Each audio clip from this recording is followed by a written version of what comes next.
Alrighty. Hello, hello.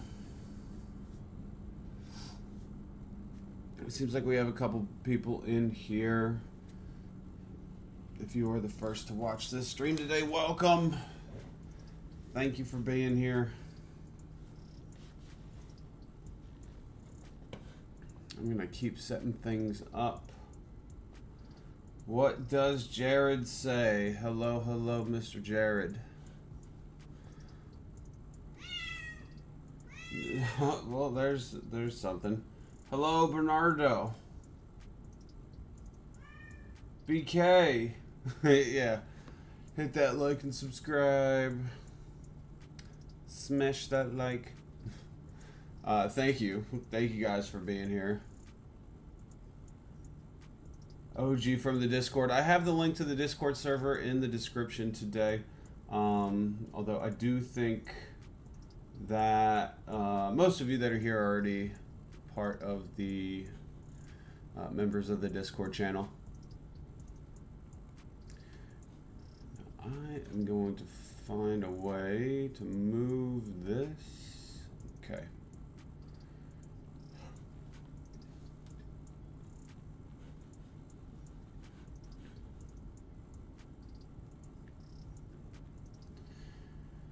So I got good news. I got mostly good news today.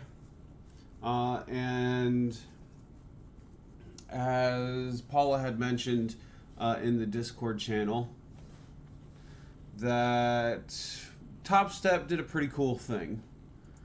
You know, they basically gave me, hey, what's happening? Good morning, Oliver. Good to see you. Not so much morning for me. Although I did just wake up. Actually, I probably would have tried to have been on stream a little bit sooner. But yeah, I was asleep. I was fast asleep.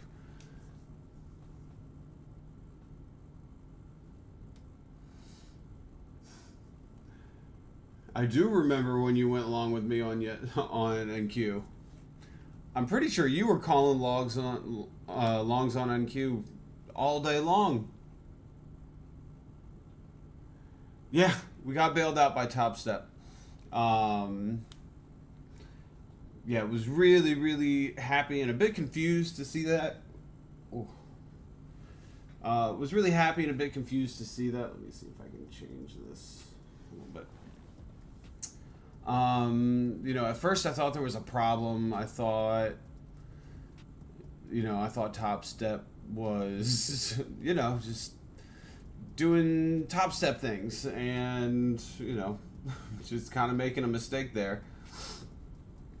And then, yeah, I read that email, and essentially what that email says is that anybody that was trading yesterday in normal trading hours during the New York session that ended up with a negative P&L, that essentially all the trades were erased, and that if you hit your max loss limit, then your account would come back. So today I had an account come back, and it was this one right here. So yesterday I ended up from pre-market, I ended up with only minus 600 in the day. You know, and obviously yesterday was a lot worse. Started trading today during the London session, and I ended up plus $1,000 in this account. So we're already on the right track. I did lock myself out of this account. So in this account, it has been a good day, a really good day. It was brought back to life, back from the dead. You know, I thought this account was over and done with. And here I am looking at, you know, higher profits. So, you know, I mean, honestly, this was such a nice surprise. Topstep really didn't have to do this, and this is one of the reasons that I like Topstep so much. You know, they went out of their way to make it right for everyone, and it's not like everyone, you know, had problems. It's a really, really cool thing for Topstep to do. What trade did I take? I mostly, oh, he's like, oi, that cat. Doja. Mostly I've been selling the NASDAQ today, which has resulted in some very, very nice profits in most of my accounts. One of my accounts, you know, I had a teachable moment. I kind of went on tilt. Luckily, it was just one account and not, you know, all of the accounts. But I'll go over that in detail actually right now. Let me see. All right, so let's first take a look at some of... Actually, I need to lock myself out of that one. All right, so let's take a look at some of these combines.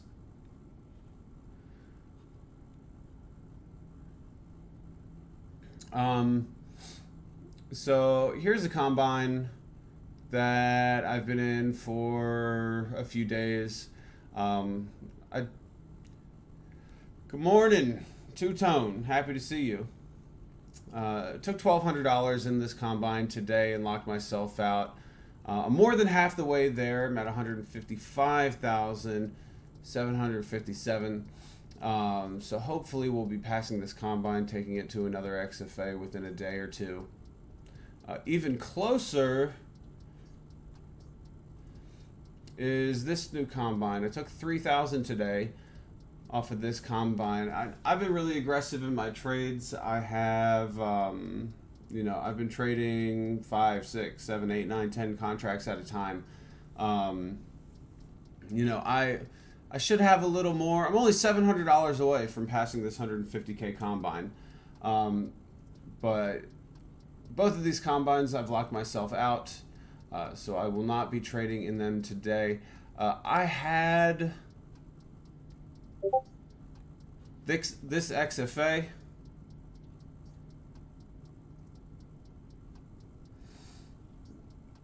Oh, is that what it was? Yeah, I had no idea why things were going crazy.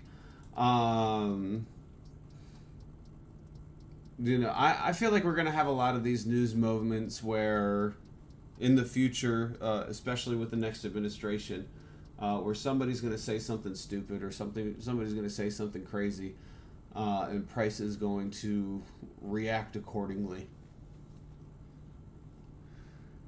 Yeah, so I totally missed that news.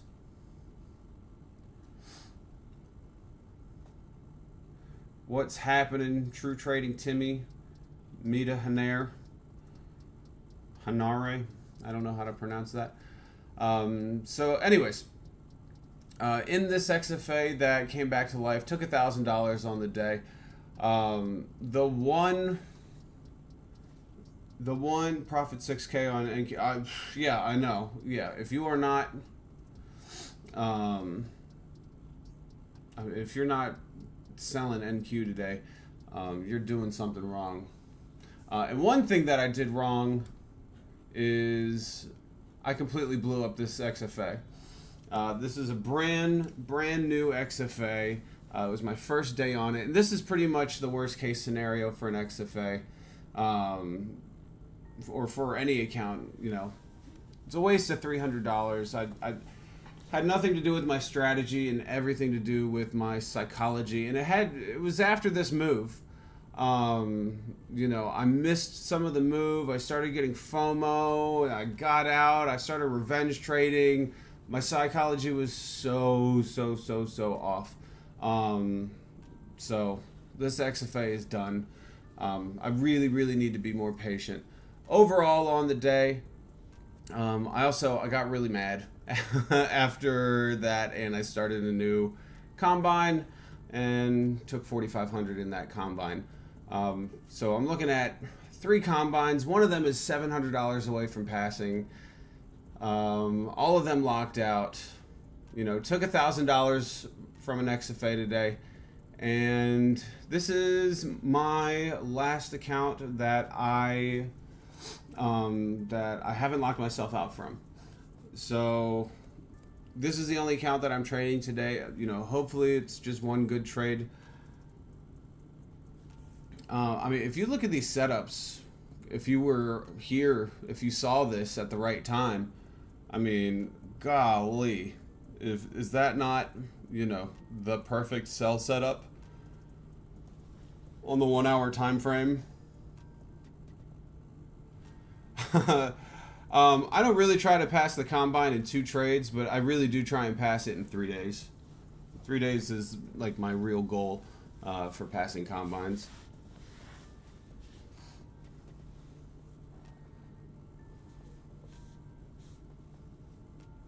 And I'm super aggressive. You know, I'm trading, you know, 5 to 10 contracts in those trades.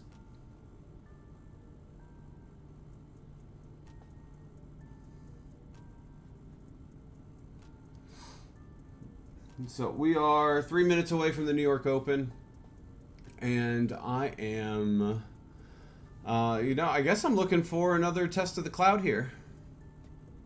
You know, we'll wait to see what happens after the Open, but that is what I am looking for. Any ideas on today? We had the, what is it called? The housing starts number, which seems like it would have came in a little, it probably came in with expectation or slightly negative. But yeah, what are your thoughts? What are your biases? Any open positions out there?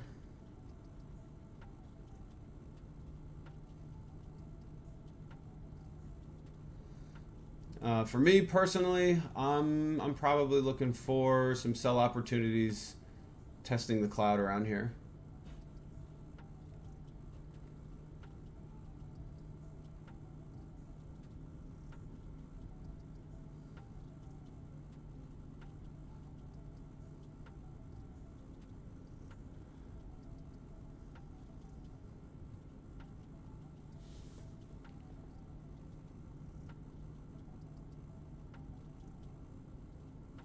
Jared's watching the 4 hour cloud ES for a bounce. BK's looking to get back to point of control. Bernardo took a small profit on the low of NASDAQ. Very good. True Trading, Timmy's trading with the Ichimoku cloud. Yeah, I mean, look, I've said this many times before. I don't claim to be an expert by any means. You know, it's kind of just me noticing a pattern and, you know, taking advantage of noticing that pattern. You know, if it helps you, that's awesome.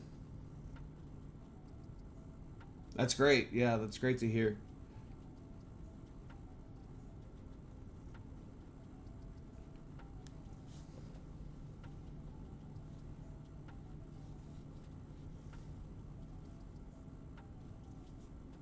Yeah, I mean, you know, if anything I can do to help, I am happy to. You know, the best part about this is, you know, trading together, trading in the community. We are off.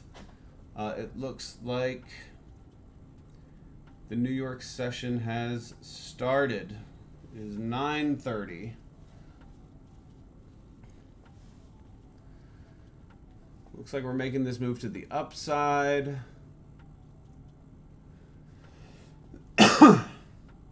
And again, I'm looking for a short opportunity around 20,600, roughly.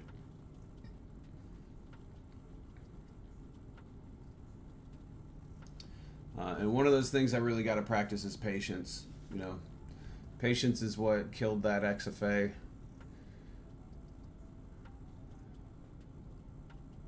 I got to be okay with trades taking off without me, with trends taking off without me.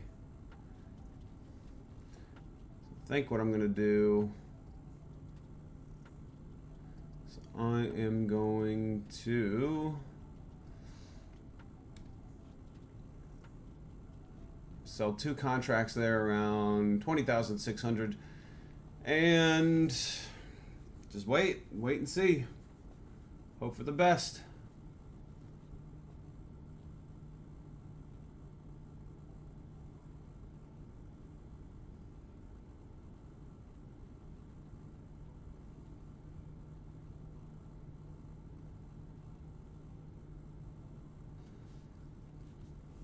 Now, you know, the trade might honestly be selling here because we might just be in a range. You know, we're already breaking through. We're already breaking through this, or trying to break through this point of support and resistance here.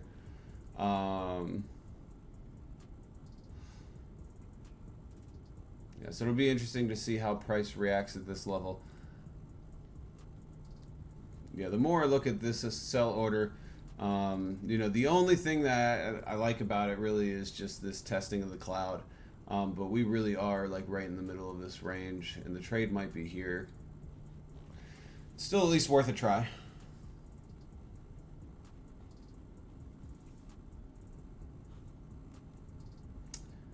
But yeah, I mean, just I'm gonna move this for a second. Just take a look at that setup. If you were here, if you were paying attention to price, you know, just an hour ago. What a beautiful, beautiful, beautiful setup.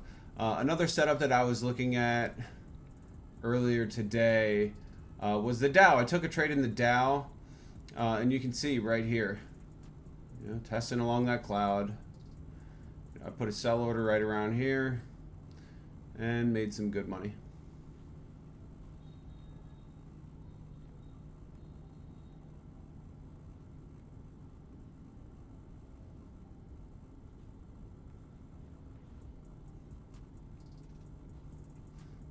I'm going to go back to moving this 20,600. What's happened, Adrian? I am great. Good trades so far, mostly good trades so far. But all of them pre-market, all of them mostly during the New York or the London session.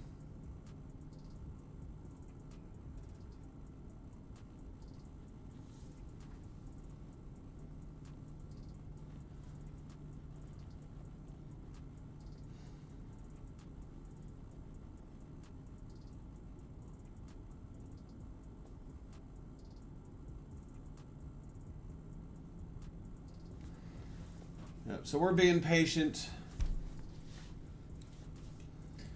And you know, if this trade takes off without me, if this trend takes off without me, that is okay.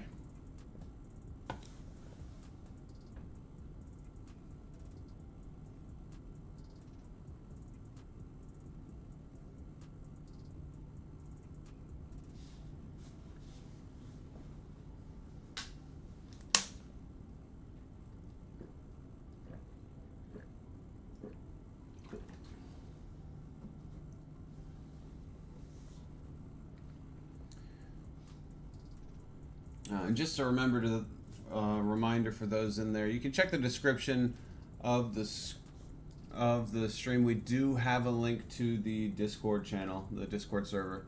So all are welcome to join us on Discord as well.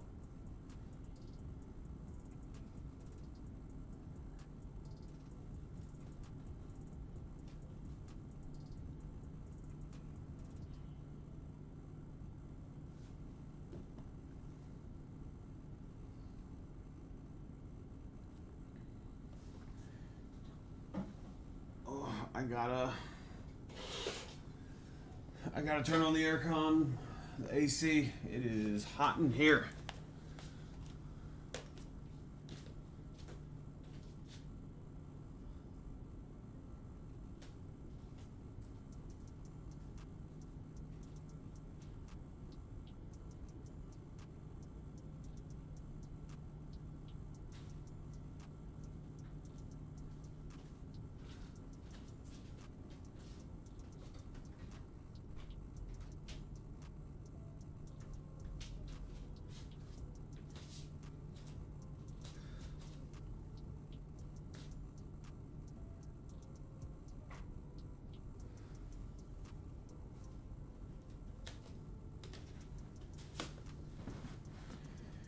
And we're back.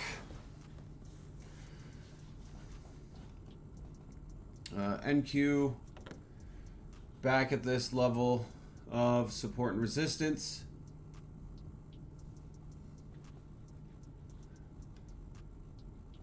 You know, as much as my very impatient monkey brain wants to get into a short position,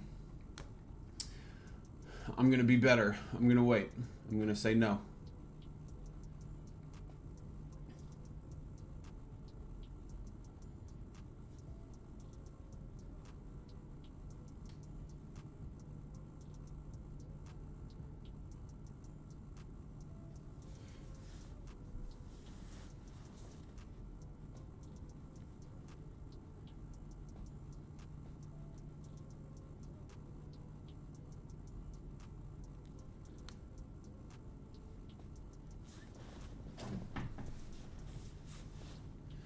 Yeah, if any of you guys end up taking a open position, let me know. I'd be curious to see how that goes. Hello, avocados. Welcome, welcome.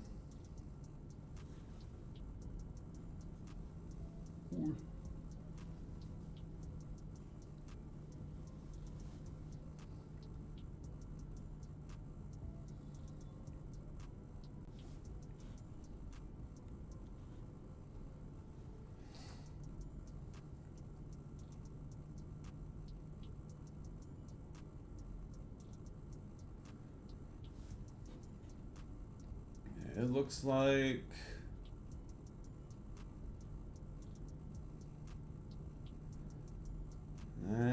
we're coming right back down.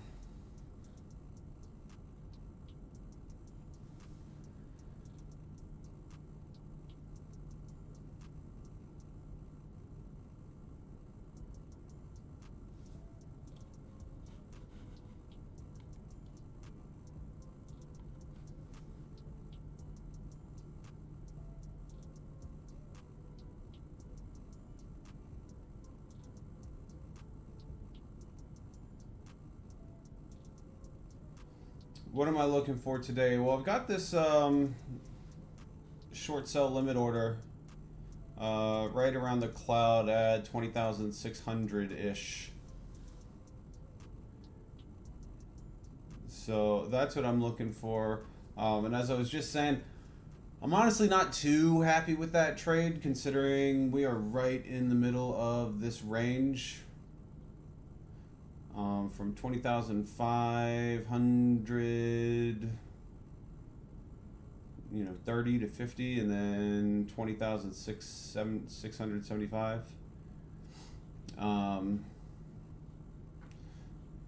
I'm not loving this trade,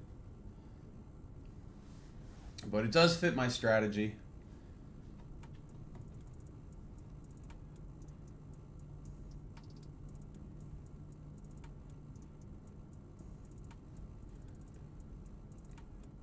And if that doesn't work, we will go from there.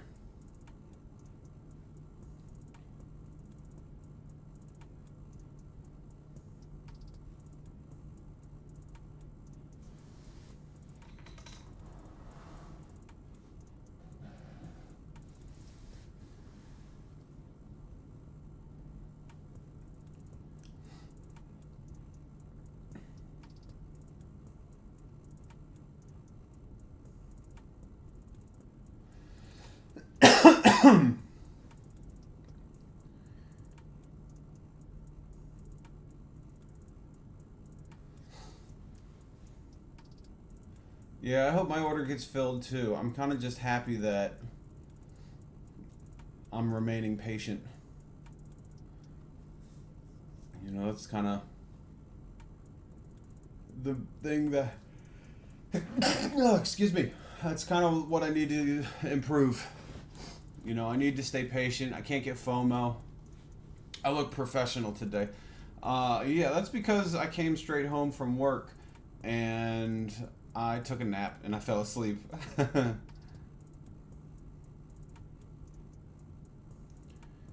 right, we hit point of control.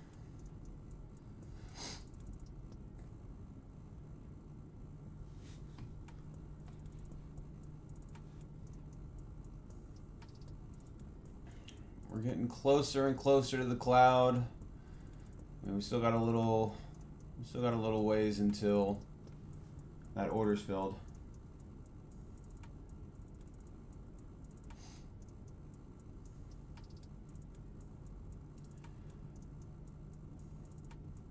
Yeah, so why not? This is a good question. It definitely would make sense. One, it's looking for a really good entry, but I guess not necessarily the most perfect entry. One, we have this area of support and resistance right below there. And two, it's mostly just because, if we miss by a few ticks, I do want to get filled. I don't want to risk not getting filled. When it hits 6K, do I take profit? Yeah. I mean, because I've taken out more than 10,000 in profits, I would kind of rather see 6,700, so that payout can actually be 3,000. But yeah, absolutely. When I see 6K, I take out half.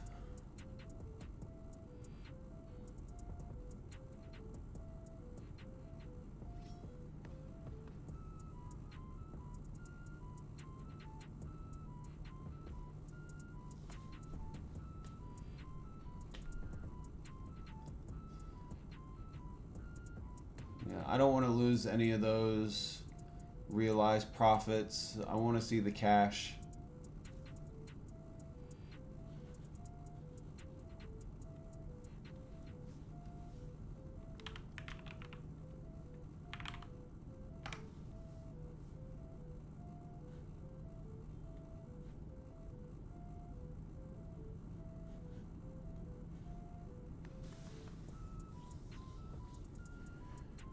We're getting closer and closer to that level.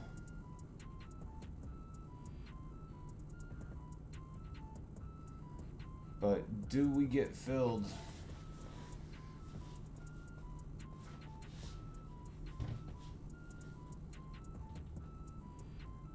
That is the million-dollar question.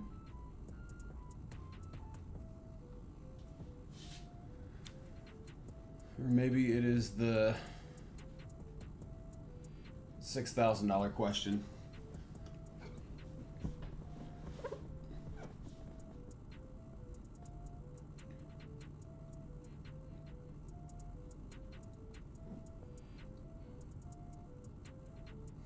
Yes. Did I make any profits in any of my other accounts today? I did. Yeah. So this XFA that came back to life, thanks to honestly Topstep being so cool, and the problems that people were facing yesterday. This account that I blew yesterday came back to life, and it took $1,000 today. So very, very happy with that. Appreciations and gratitude to Topstep. And then we have some combines that I took some solid profits in. This one took $1,200 in today. I'm at 155,750. So we're getting closer to the end there. This combine, I'm at 158,300. Took almost $4,000 out. $700 away from passing this combine. So that is what I'm hoping for. Did go on tilt. Did lose this brand new XFA. It was a lesson. It was a lesson learned. And then opened up a new combine and took 4,500 from that combine today. So it has been mostly a good day. And if we can take some profits away in this last XFA, this is the one we started just the other day at about $1,000. If we can add a few more thousand to this account, it would be a wonderful, wonderful day of trading.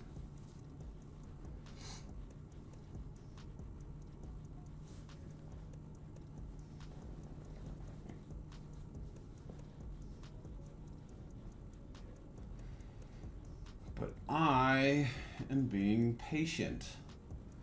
And I have to keep telling myself that so I don't enter into a stupid position.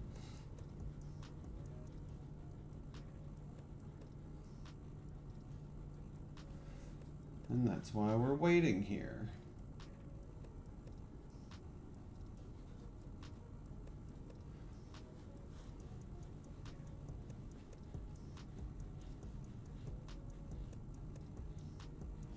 I know, right? I wish I could stream my trades at my work. You know, I think one thing that I'll be able to do, you know, I won't be able to do this every day, but as I get into the end of the year and into next year, I will have a lot of free time, a lot of downtime, and a lot of time away from work. Like nearly a month and a half or 2 months. So I know, yeah, I really do seem to take my best trades pre-market, I would say, or London session. And you know, it was one of those things when I was making videos is that I kept on waiting until after I got home to take trades so I could make the video. And then I just realized that that was kind of stupid, and why walk away from these good trades and these great setups just because I'm not recording.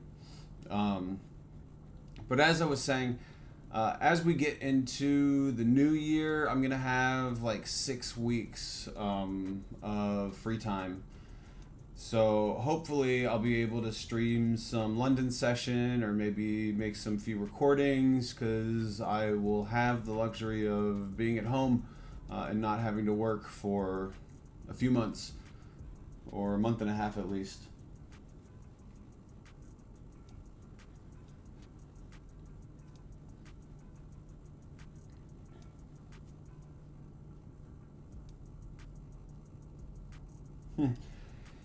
Yeah. You know, it might be that. It honestly might just be that because it's the London session, you know, things are just not as volatile. You know, price is not moving as wildly outside of the New York session. So maybe these setups are a little bit more reliable.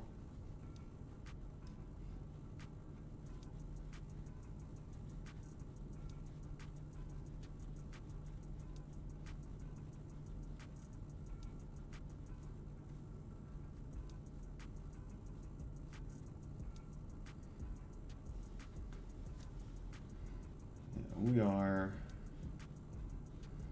just loving this zone right here, this range.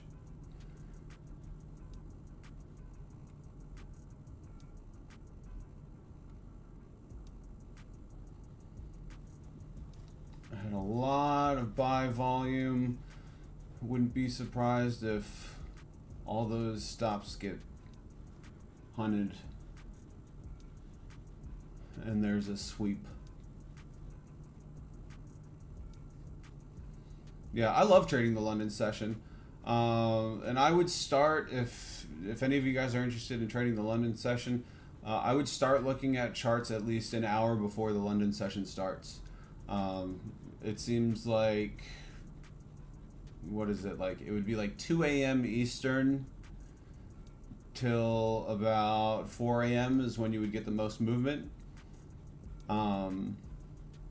Yeah, I am a big fan of the London session.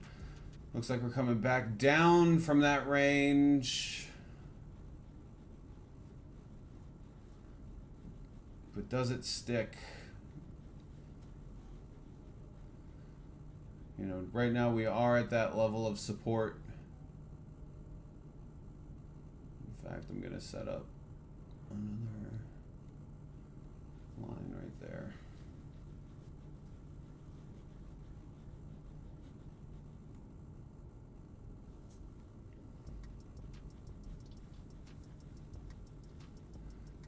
Yeah, if we end up making a big move to the downside, I don't know what I'll do. I'll think about entering.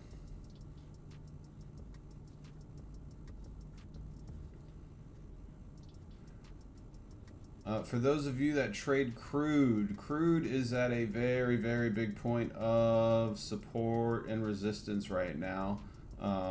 If it breaks through as resistance, could see a decent move to the upside. However, this crude might be resistance right now.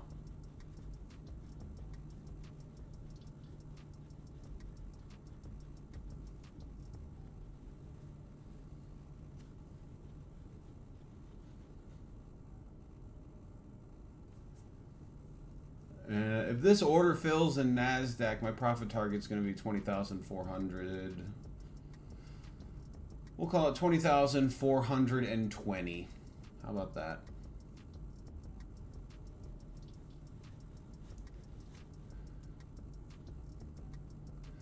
There's always one. There's always one that says the exact opposite. I'm selling 20,600.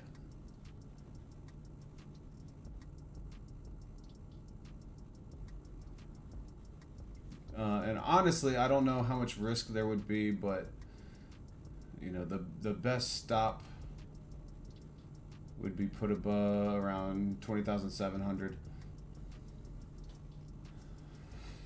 Yeah,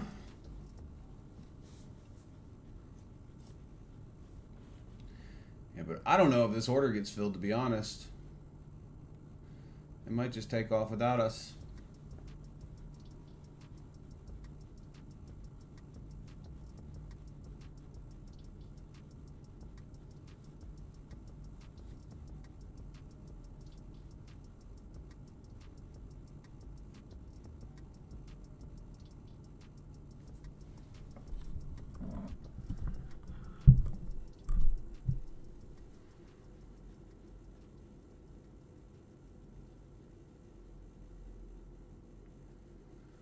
Avocado agrees with me. There's one.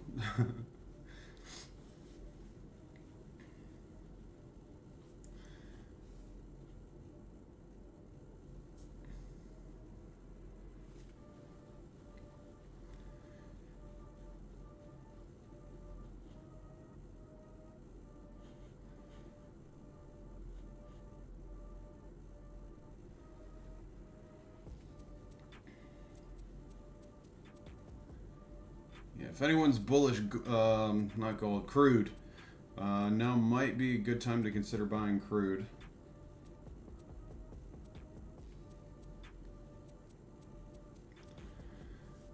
We close the gap. What time frame do we see a gap?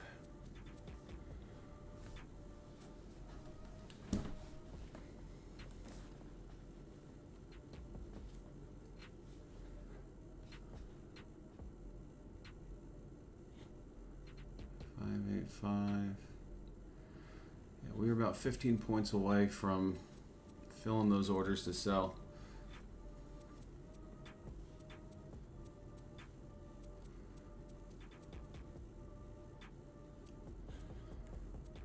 Let's take a look at gold.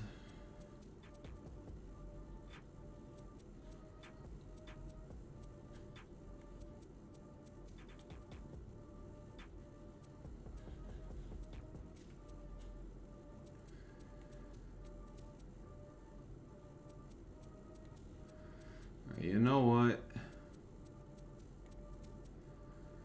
If we get close to these levels, these 20,500s, I'm gonna sell market there. So yesterday's close, okay. That would make sense then.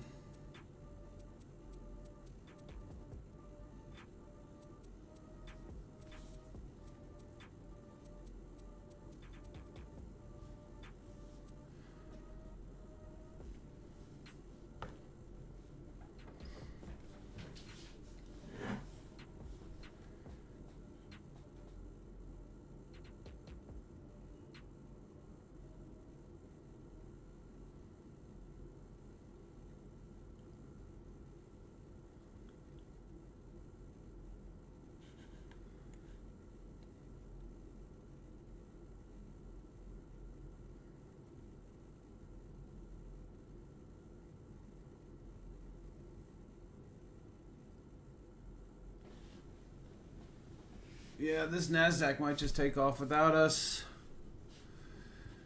Or it might just stay in this range and come right back to where we were just a moment ago.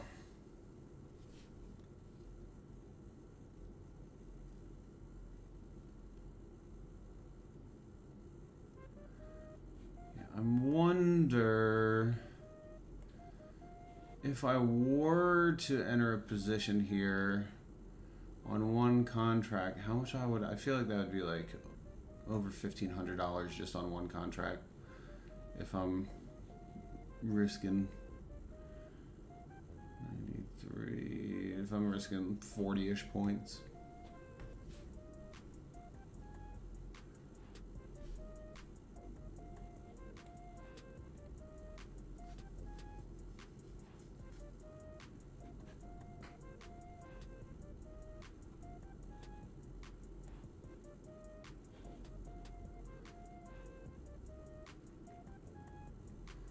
I'm definitely not going to be risking anything for an entire biscuit today.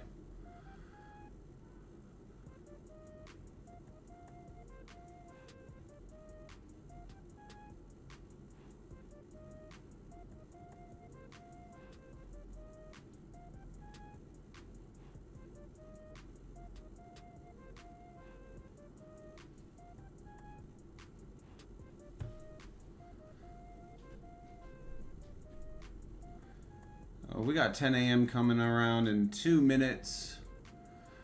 Maybe 10 a.m. will bring some volume.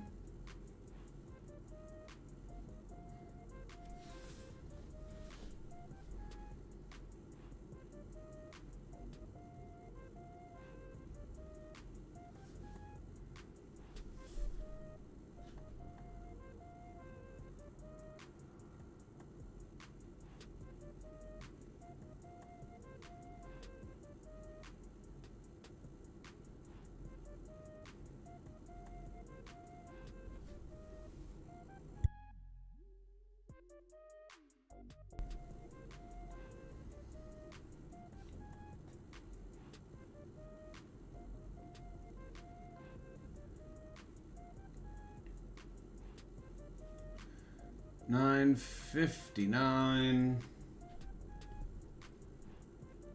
Yeah, right back down to those levels.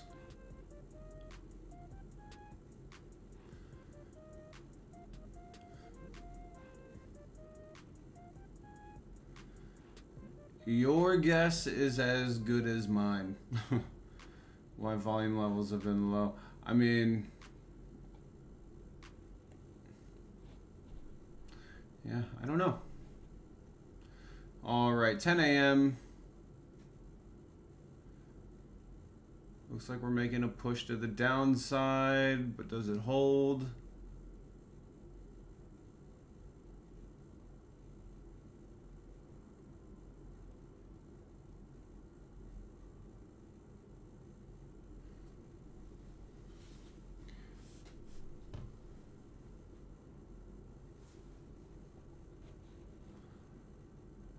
I would move my entry point to here,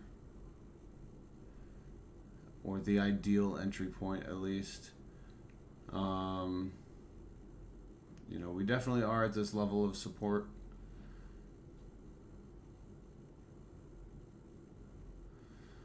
Yeah, I'm hoping for one more solid push from buyer so I can enter in. But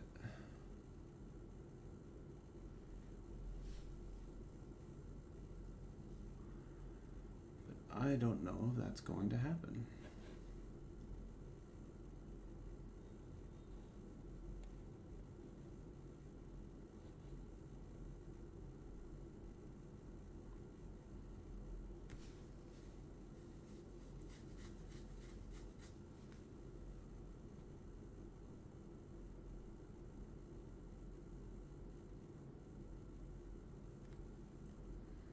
Any open positions out there? Or are we all just being patient today? No, in a way, I guess that's a good thing.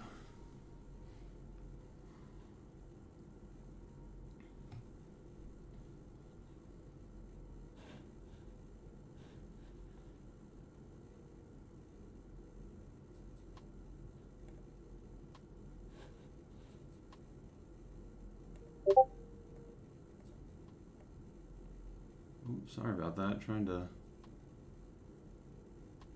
adjust the volume level. Yeah, Bernardo's just waiting. Adrian's being patient. That's great. Yeah, that's honestly great.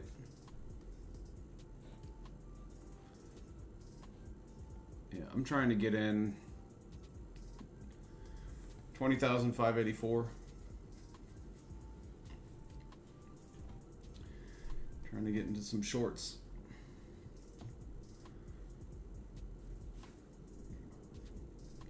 Get out of these pants and into some shorts.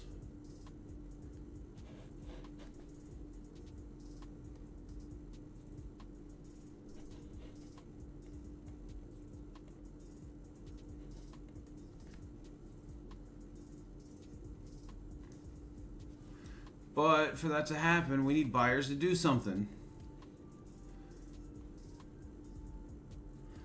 Yeah, I do think it'll probably be a slow day. I mean, which is kind of surprising, just because we've had, you know, some pretty substantial moves pre-market.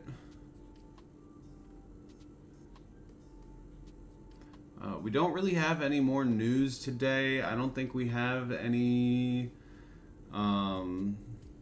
earnings to be considering.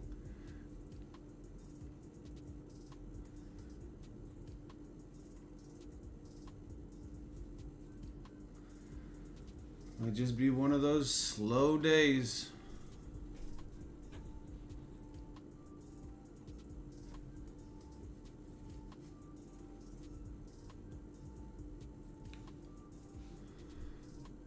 Let's go, buyers. Give me an entry point.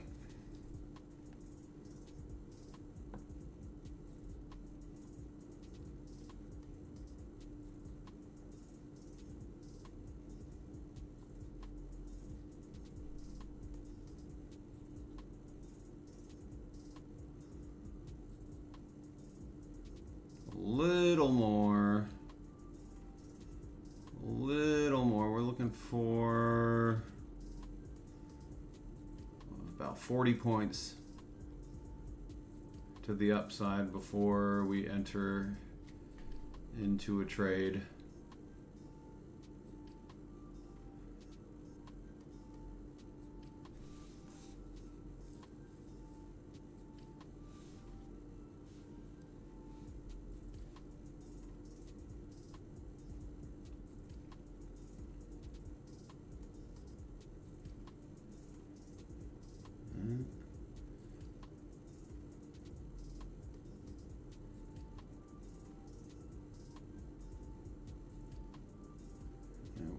Pushing higher.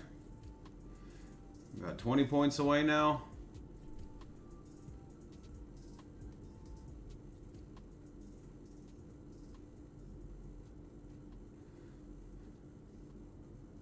And don't stop now, buyers.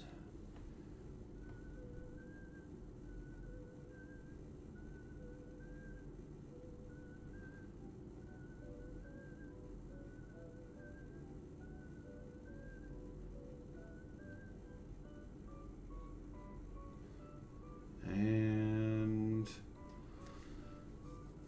we're heading right back down.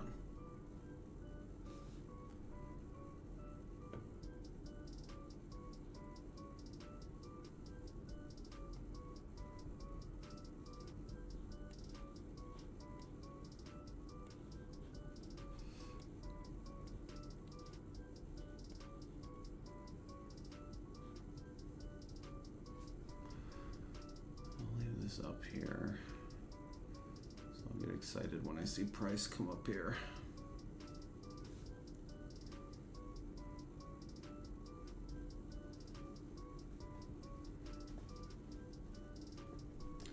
Oh, this patient trading, I feel like, does not make for the best entertainment.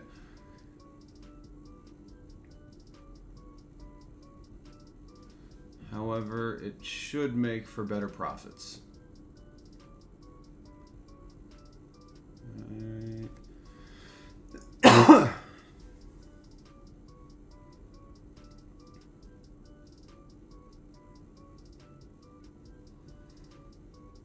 Yeah, we're about 20 points away from an entry.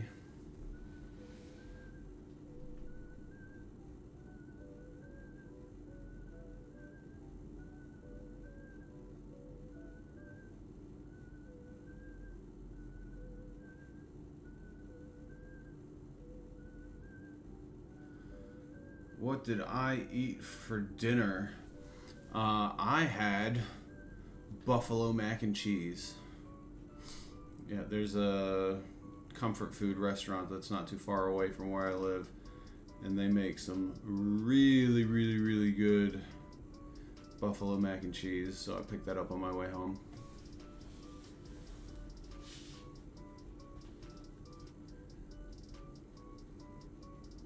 Quite a big fan of the buffalo sauce with blue cheese. What about you? Would you have avocados? I'm gonna guess avocados?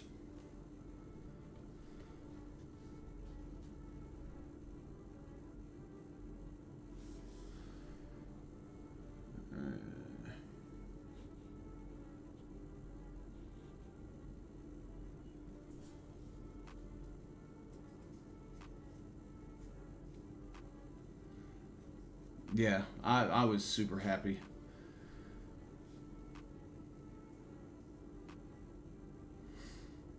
Yeah, I love that, like, creamy blue cheese dipping sauce.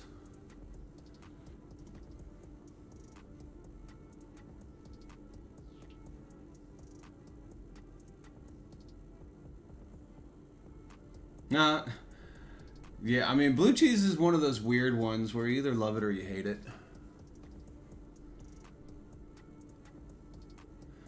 Yeah, but I definitely know how much you French love your cheese.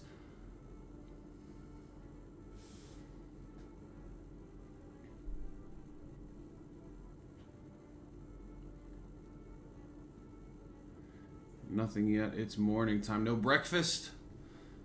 I understand that. I'm actually a no breakfast kind of guy. I can't even remember the last time I had breakfast.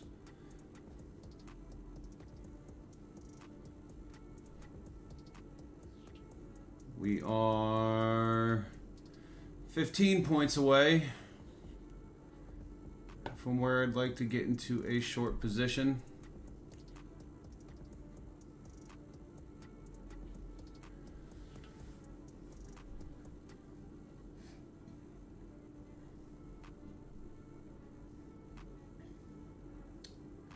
I do kind of like how things in price action are kind of slowly building to the upside, because I feel like that kind of shows good potential for a liquidity sweep to the downside.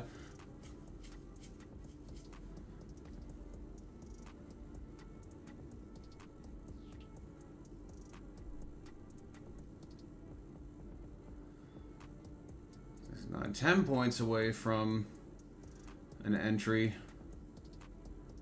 So patient. So patient here. Oh, it is boring being patient sometimes, guys.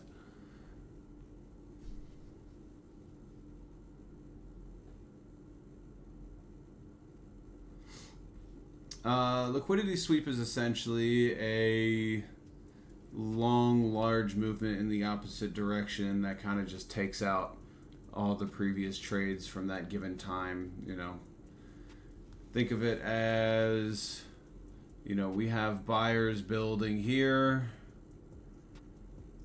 and then all their trades and all their stops are gone if we have a big movement to the downside.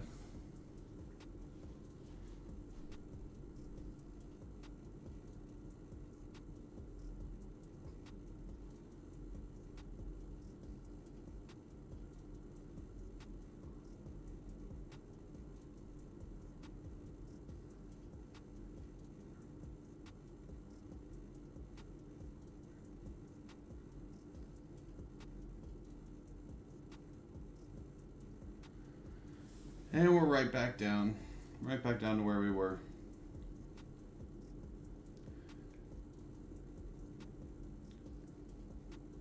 Kind of at the bottom of this range right now.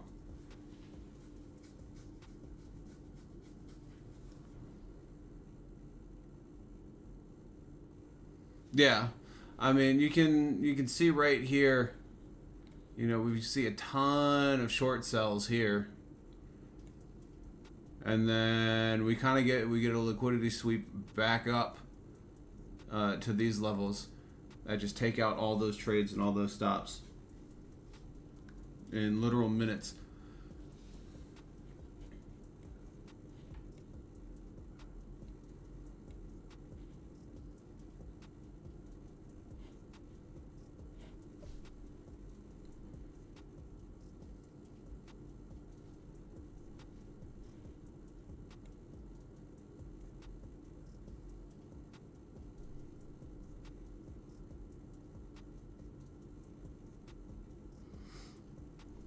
Yeah, most welcome.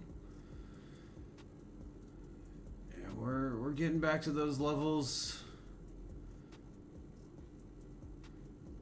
15 points away from where I wanted.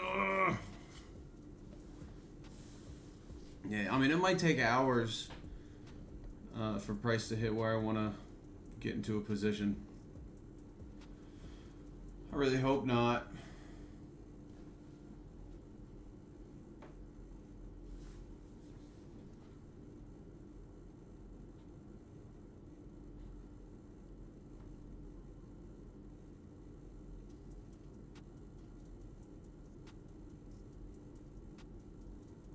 I like this volume bar here.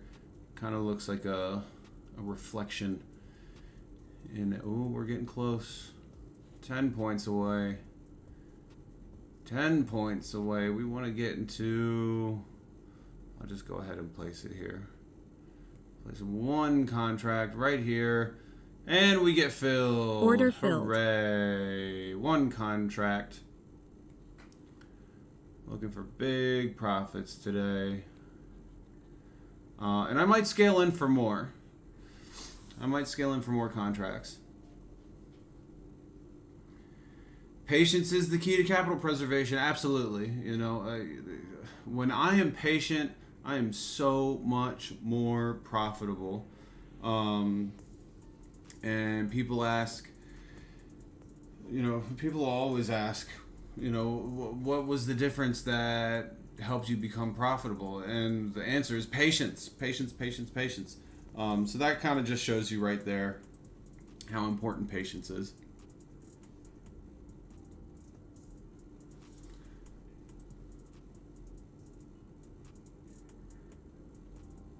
If we reach these 20,600s, I'm definitely scaling in for one or two more contracts.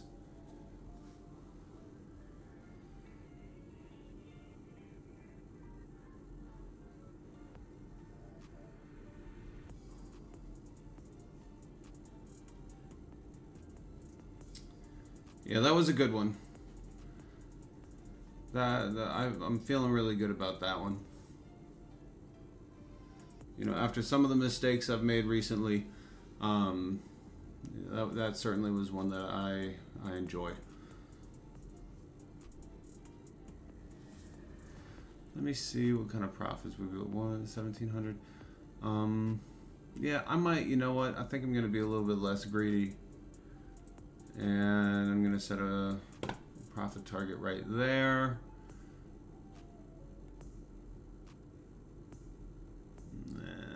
I guess I'll set a stop there, but honestly,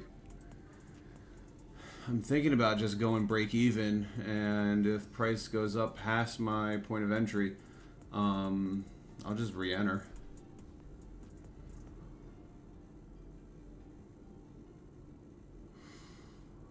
I know, right? Like, I used to wait tables.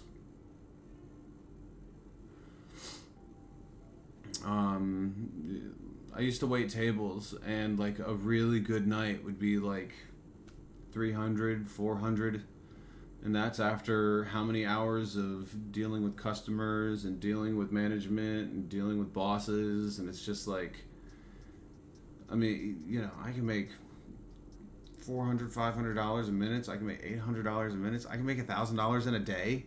just clicking the mouse a few times.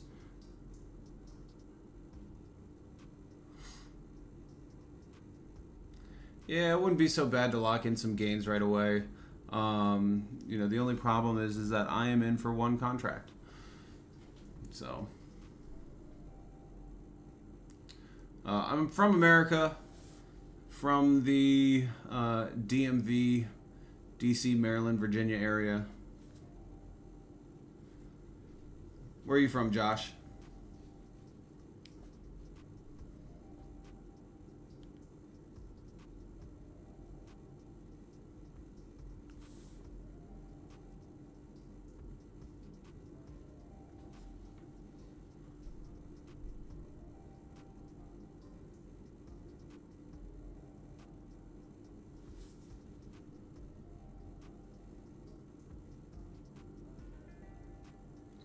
Wisconsin. I believe that's Wisconsin. I hope that's Wisconsin.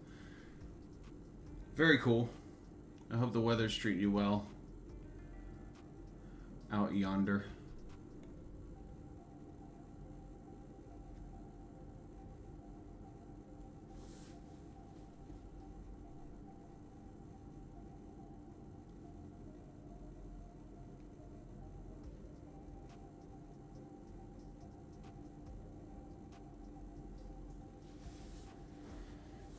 It is probably quite cold out there. I think we got Thanksgiving coming up in about a week. I hope you guys all have nice, fun plans with your families. Maybe play some...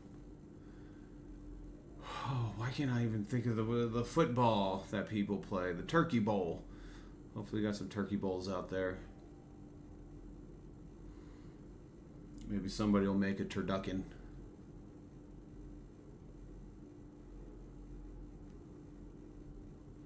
I'll probably end up with chicken and rice. Yeah, 30s and 40s. No, thank you. No, thank you. I do not like that kind of cold. I love the snow. Hate the cold.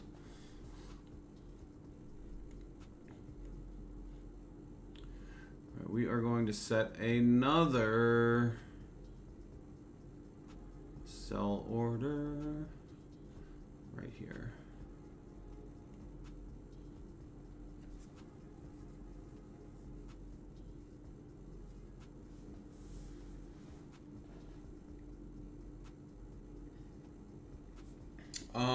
No, I don't have family out by me,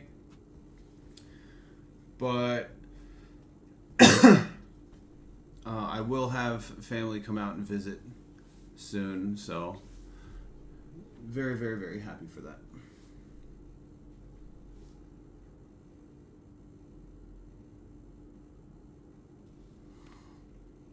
How long have I been trading? On and off, quite a long time. You know, I started trading about 15 years ago, and took a very long break. You know, started out with a personal account.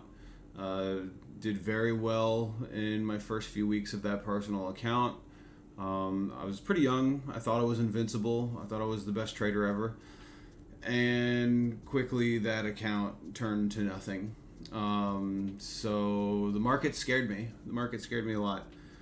And I stepped away for a solid 10 years. And then more recently, I caught wind of prop firms, and, you know, 10, 15 years ago, you know, access to these prop firms was not nearly as popular as it is today. So once I kind of learned more about the prop firms that are available, I kind of dipped my toes back in, landed with Topstep, and have really, really been enjoying Topstep. And been trading with Topstep for pretty much the year, for this whole past year.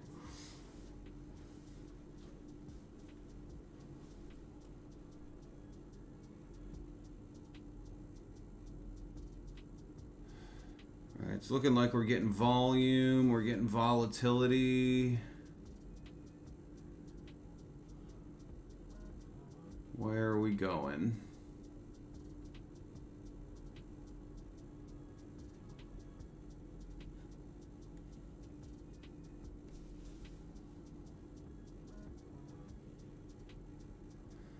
How long have I been profitable? Consistently profitable over the past 4 or 5 months, 3 or 4 months.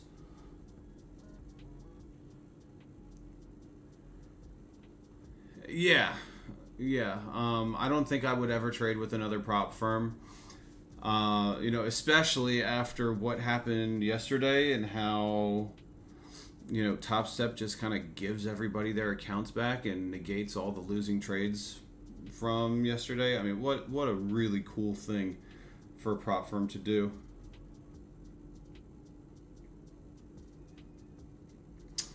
Would I say that I've paid myself back all the money I've lost?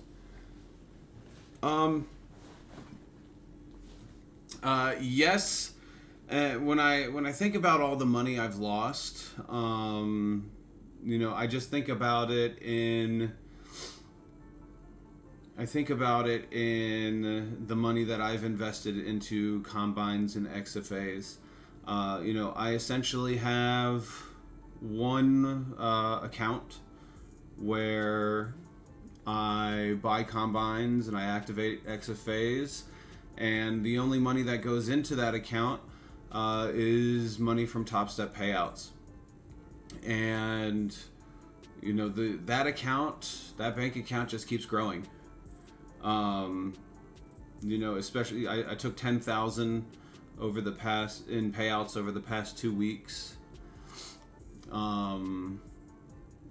Even if I run through a few accounts, I could go through 10 combines, and it would just be barely 10%, 15% of the last 2 weeks in payouts. Now, has it paid me back after all the losses that I took from 15 years ago? Yeah. I mean, I'd probably be at about a little bit higher than break even if I consider all the losses I took 15 years ago. But I mean, that was a different time, a different reality, a different person. So I don't really consider that.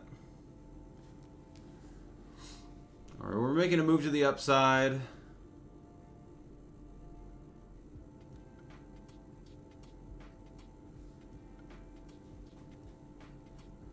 Let's see how far these buyers can push price. I mean, we really do seem like we're running into a wall of sellers right around this 20,580 range.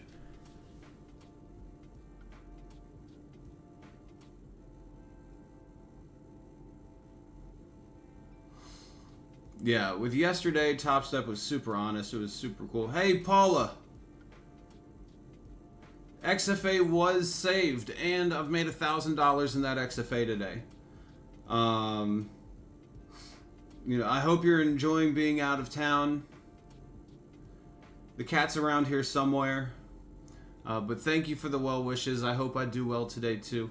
XFA was saved, back from the dead. It's a zombie XFA account with a brand new $1,000 in that account. So it's been a good day of trading. For sure.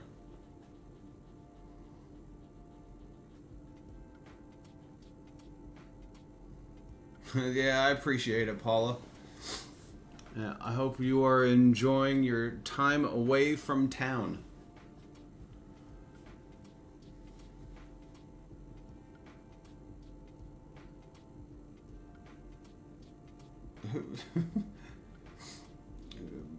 Paula's fam just like anybody else. All of you guys that are here, you're all family. And I do appreciate it. If you haven't subscribed yet, go ahead and do that when you get a chance. It would mean a lot to me. And if you check out the description, there's a link in the description to the Discord server. So you are all welcome to join the Discord server as well. All right. See you tomorrow, Paula.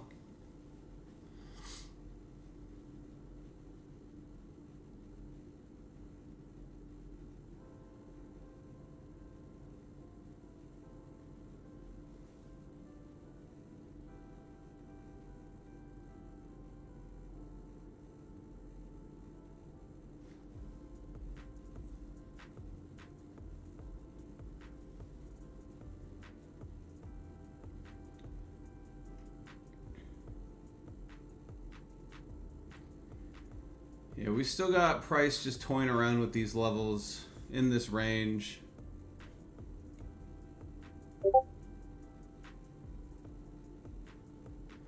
You know, it really wouldn't surprise me if, you know, we push all the way to these 20,670s.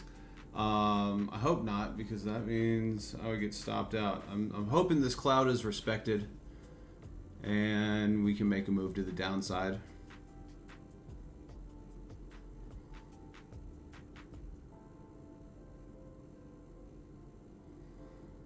You know, we still got about a half an hour until this candle closes. We are looking at lower highs and, you know, lower lows since 3 o'clock, 3 a.m.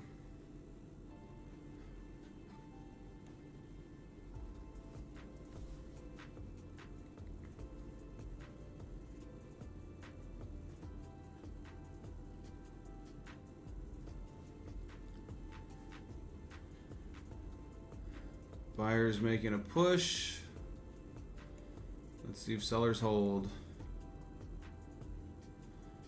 That was a big push.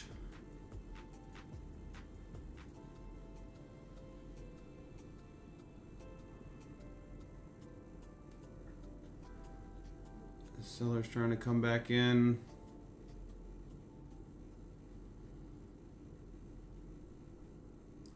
Not too far away from my second sell order.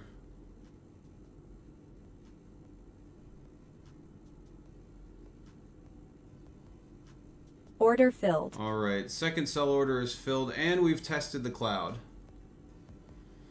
We have tested that cloud. So we'll see how price reacts to this cloud. I've got a stop set at 20,632. I do like being in for 2 contracts rather than just one at a pretty good price. A little worried. Buyers do seem a little strong. Getting a lot of volume, a lot of volatility right now.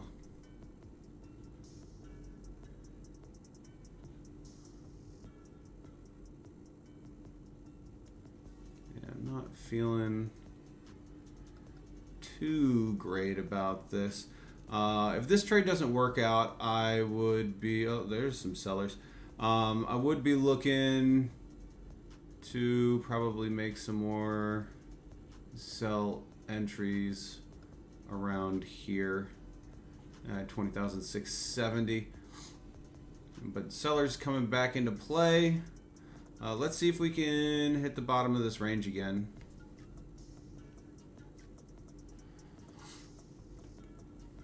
Price action against the cloud looking solid. You know, it's still 30 minutes left for this bar to close. But so far, so good.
This is why patience is a virtue. Probably would have been a little bit better if I was patient enough to wait, you know, for this testing of the cloud as an entry.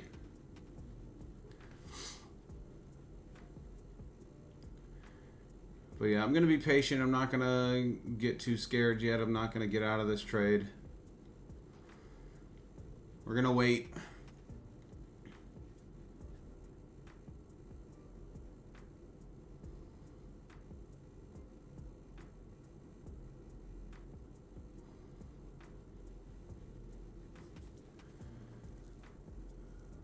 But yeah, NASDAQ not really looking like it's trying to have a slow day. Now the question is my stop wide enough? Maybe, maybe not, but I'm really not trying to risk much more than what I'm already risking in this trade.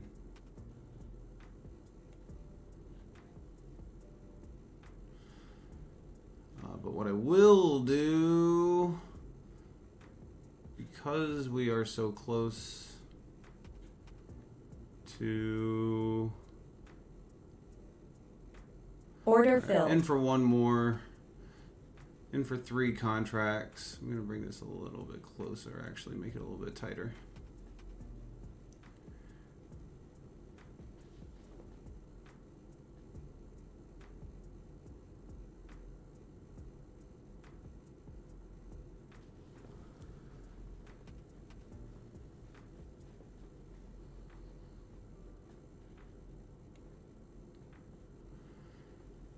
Let's see how far we can move back to the downside.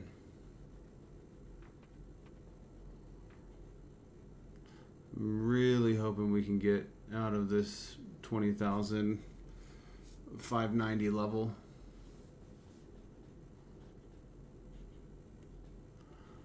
And I'm gonna move my stop to right, or my profit target to right there.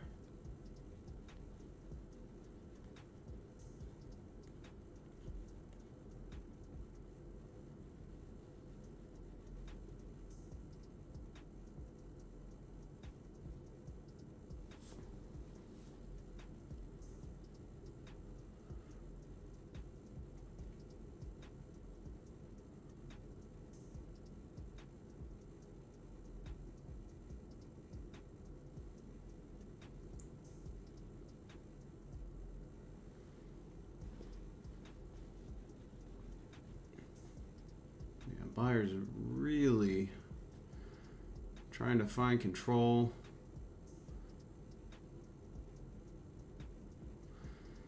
But sellers keep stepping in. You know, this is a pretty key point of resistance right here. But do we break it? Yes, no, maybe so. Only time will tell.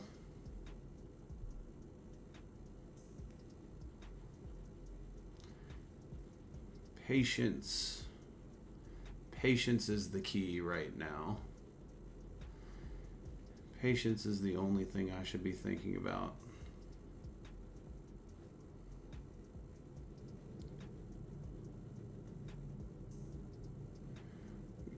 That's kind of cool that you don't use any indicators in the Nifty. The 1 minute scares me. I find the 1 minute terrifying. I couldn't possibly trade the 1 minute.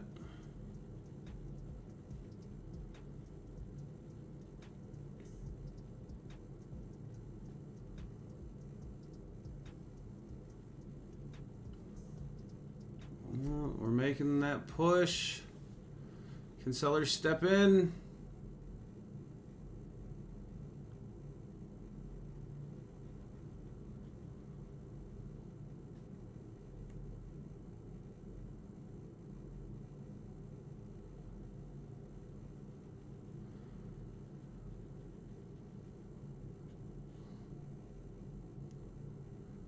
We're hitting new highs after the opening range. Not highs of the day, but definitely highs of the range. We're so close to my stop.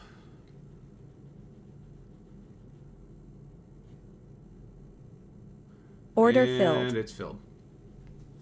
All right. So, not the best news on that trade. However, you know, we still have capital to work with. And I'm not going to just jump right back into a trade. I'm going to be patient. You know, one thing I might consider is looking at gold.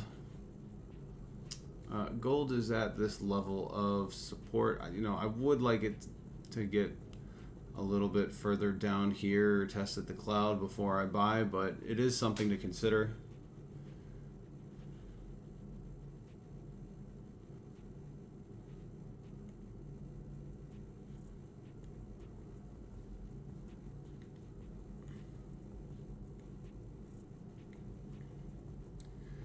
And I might, like I said, I'm probably going to think about if price gets up to this level here, I'm going to hop into another short sell.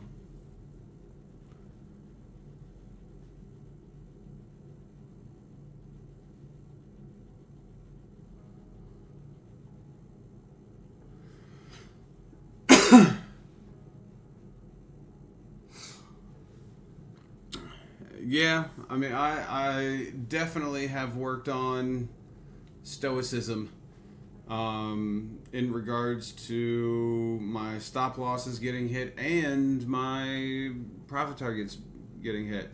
You know, if I take the loss, I take the loss. If I take the win, I take the win. I don't really get too excited for either.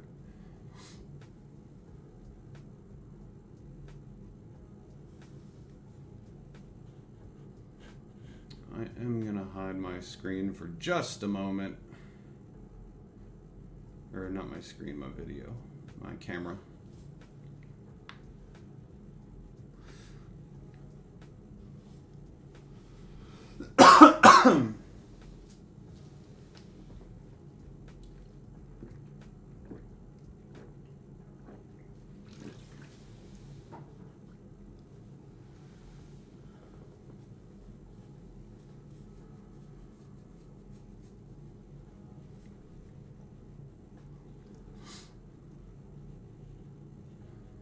But yeah, we're waiting for these levels now. See if we can recoup some of these losses.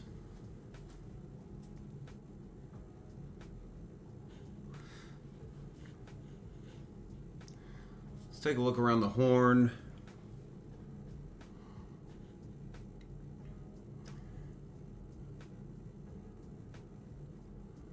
Taking a look at ES. Yeah, I mean, I'd probably wait for confirmation on the ES, but it's looking like a pretty decent opportunity to sell the ES right here. However, let's take a look at the 4 hour. You know, 4 hours says buy. And the daily. The daily is a bit wonky. Yeah, this range is not a very easy range to trade.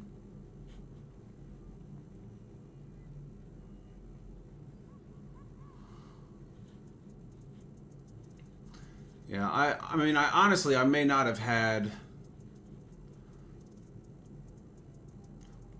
Order filled.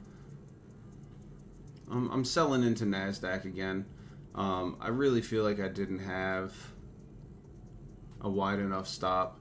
Only going one... Oh, that's ES. That's ES. That's not NASDAQ. All right. Maybe I'm just going to get out of that trade. Yeah, that is not a Order trade I wanna be filled. in. Okay.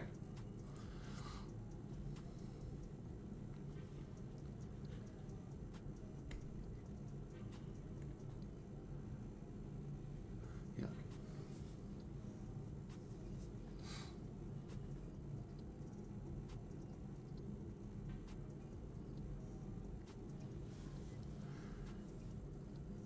Yeah, so again, I'm going to...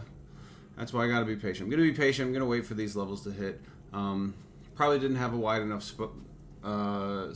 Probably put on a little bit too much risk. All right. See you. Voila.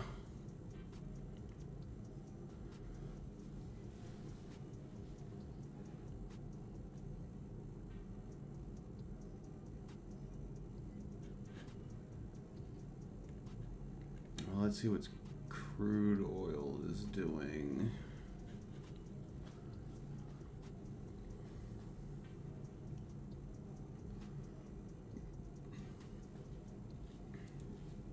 Crude oil just went through a liquidity sweep and is right in the middle of its own range. Yeah, things are difficult for trading today.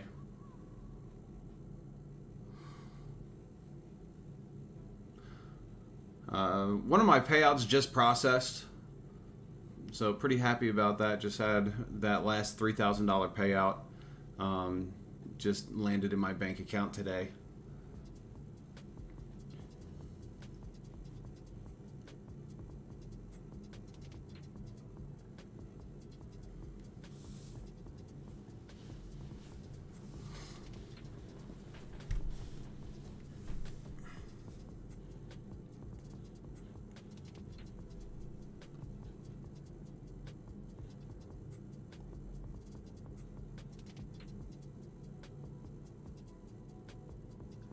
Let's go here. Sell 2 contracts there.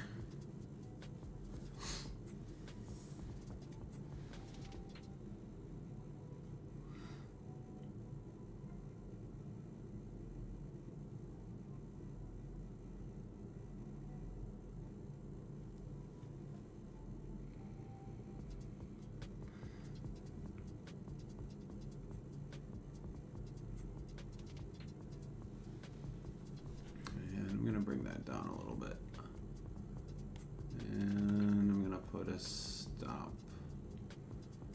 right there. In fact, actually, I'll put it right there. Yeah, I hope we get filled, Adrian. I hope we get filled. Things might start getting a little slow as we approach lunch.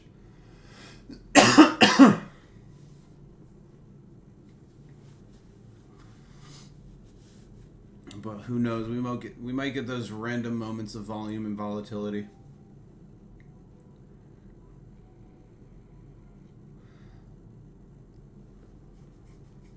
Oh, you know what I'm going to do? While I'm here, I'm going to go ahead and see if I can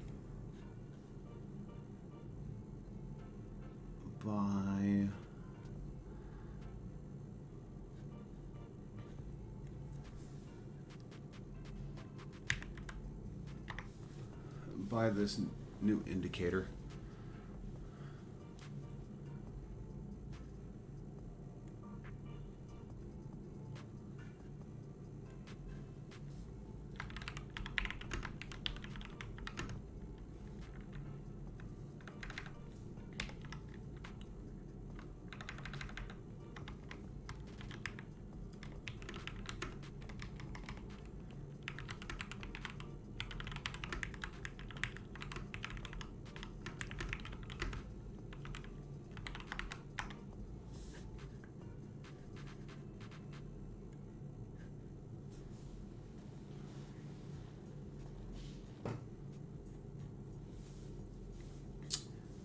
Balance is minus 1K because that trade, I took an accidental trade in ES and I just closed out of it.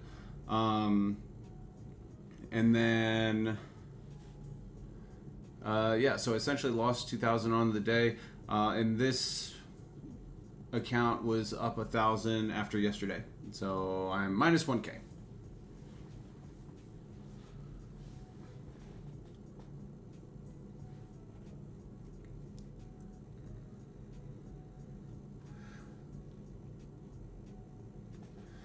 And this is why I don't trade 50K combines, because this XFA would already be done.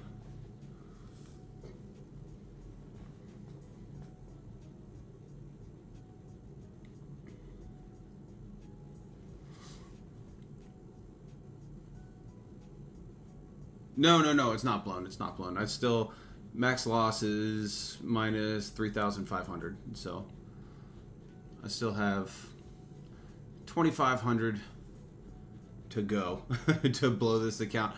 Hoping it doesn't happen.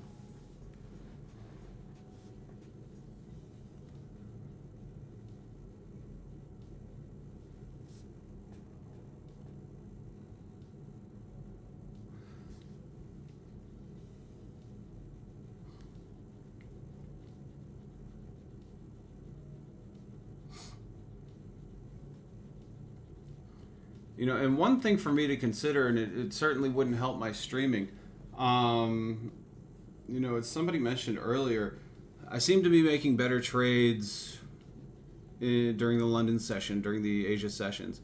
You know, maybe it becomes something where I really only trade London and Asia sessions if I keep on showing, if I consistently show profitability at those times.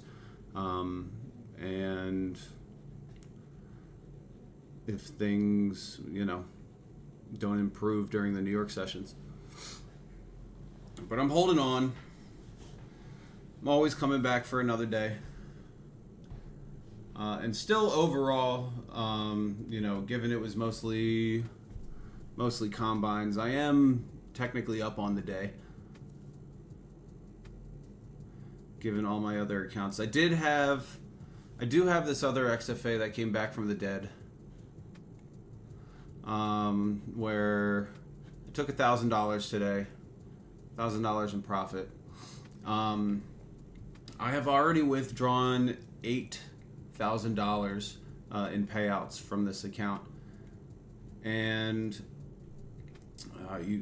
we see there's one payout here, there's another payout there. I might honestly just start focusing on $200 days.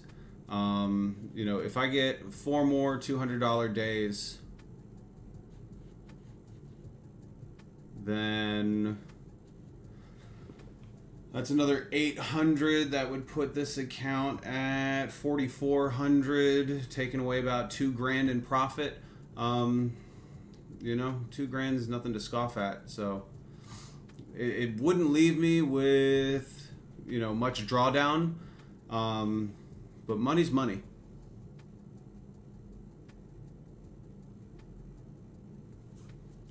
No, I'm pretty sure London sessions starts at 3 a.m. Eastern Standard Time. So I'd be thinking about trading around 2 a.m. to 4 a.m. Eastern Standard Time, 2 a.m., 5 a.m.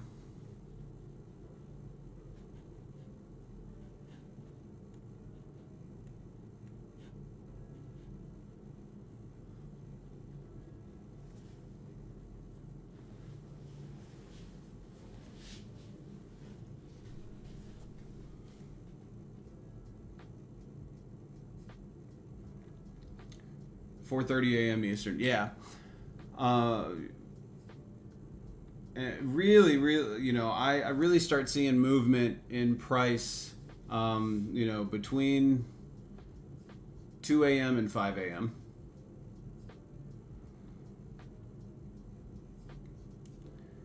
Yeah, it's about 3 p.m., 2 p.m., 3 p.m., 4 p.m.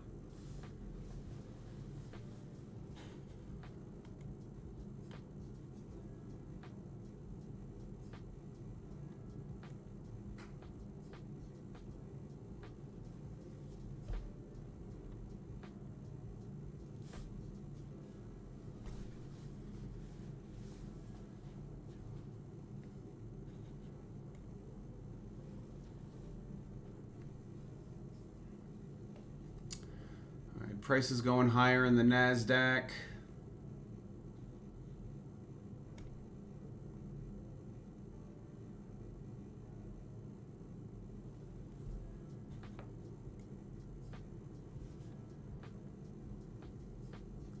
Do those orders fill?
Has anybody here heard of Trader Nick, the YouTube channel Trader Nick?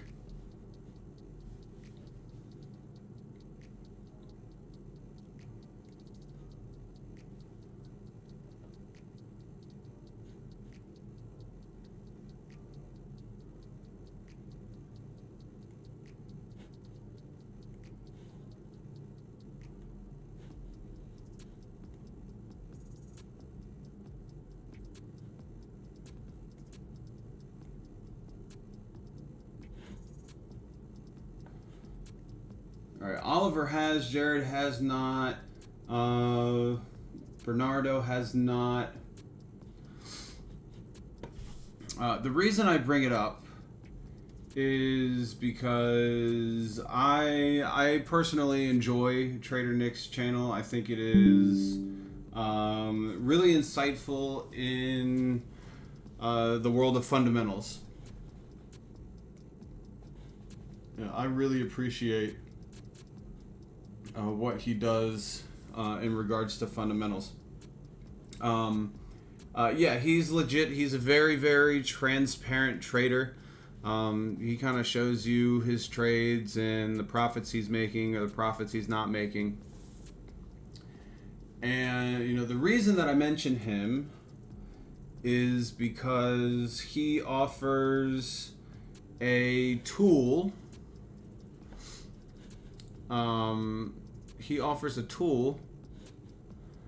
And it's kind of like his own fundamental analysis, one-stop shop. He typically trades gold. He'll trade indices, maybe specific stocks. But the reason I bring him up is because a few months ago, I bought a trial to his tool called his company is called A1 Trading, and the indicator is called the Edge Finder Pro. He doesn't trade the news. He swing trades. He holds on to trades a little bit more long term. But I think he provides really, really, really good fundamental analysis. And so does that tool. And I bring that up because, you know, like I said, that payout, that $3,000 payout just processed into my bank account, and they're holding a sale on buying that tool, the Edge Finder Pro. So I just bought that. And I've actually spoken to the people that work at that company, and they said that it is okay for me to show that indicator on the stream. So hoping I get that set up here fairly shortly, and I will show you guys, you know, what the fundamental analysis reading is on some of these markets and instruments that we're trading. It is not cheap. It is not cheap by any means. Never buy it at full price. He offers sales a lot. I think typically at full price for the Edge Finder Pro for a lifetime license, it is, I think it's like $1,200, $1,300. I just bought it at essentially half price. For Black Friday sales, and the trial, it's a paid trial. I spent $200 on a month-long paid trial, and that $200 went to the final purchase. So, I only spent, I probably spent $740 altogether. So maybe that can, one of the things that I have a really difficult time with myself is having some sort of informed daily bias. I always wonder how people create some sort of daily bias.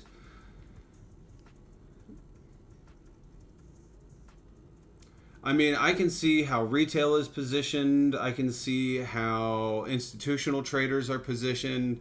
I mean, the amount of information that this indicator gives is incredible. Technically, all of the information within this indicator is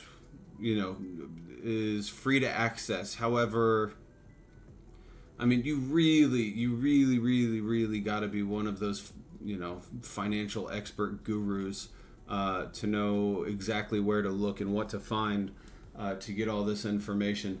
And the way that this indicator presents the information is really good. It doesn't necessarily tell you what to buy or sell.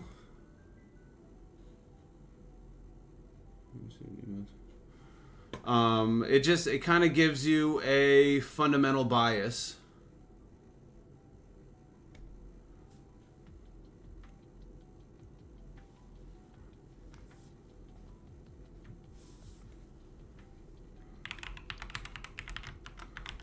I'm speaking with somebody at A1 Trading right now.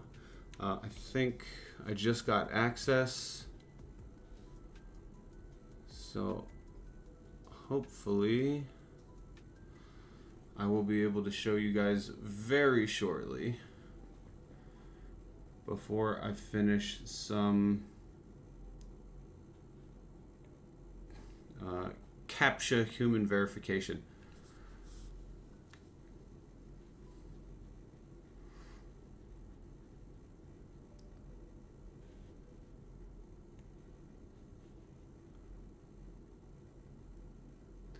Yeah, I mean, it's accurate in the sense that, it's not something that says, hey, trade this right here, right now. It's more so something that creates a fundamental analysis.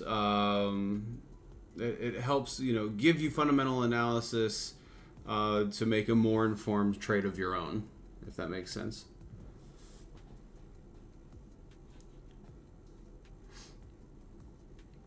I'm hoping I can show you guys here very, very, very soon.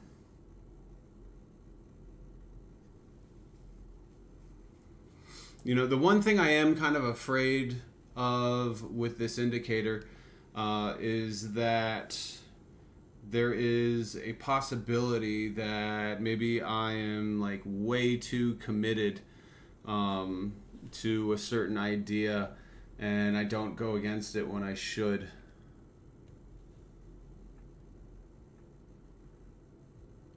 But here, okay, so I have it. Let me see if I can show you guys. Okay. So here we are looking at, a bunch of different markets, a bunch of different Forex pairs. And it goes over commitment of traded data, retail positions, seasonality, how is it gone at this time during, in previous years, what the trend is like, what is the GDP information, PMI information, retail sales, inflation, employment change, unemployment change, interest rates, and then we get a final score. Excuse me.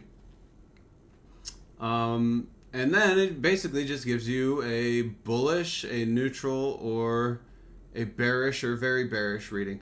You know, these things change all the time. You know, they are. Yeah, I was surprised that they allow me to show it too. I asked, they gave me permission, so.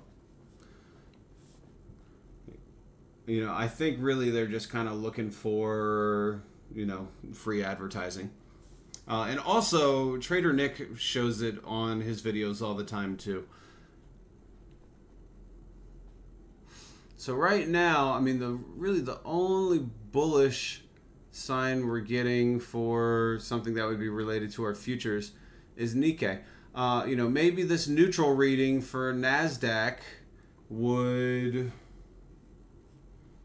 you know, would absolutely help me consider taking trades where maybe I would be a bit more conservative in my trades. There is so much more information here.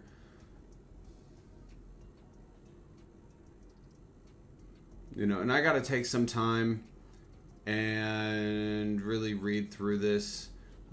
Here we're looking at, looks like closing point of gold, data scanners, stock and indices. Here we have a put-call ratio, which I really love seeing. We're taking a look at institutional trading, where they are, how it's changed over the week.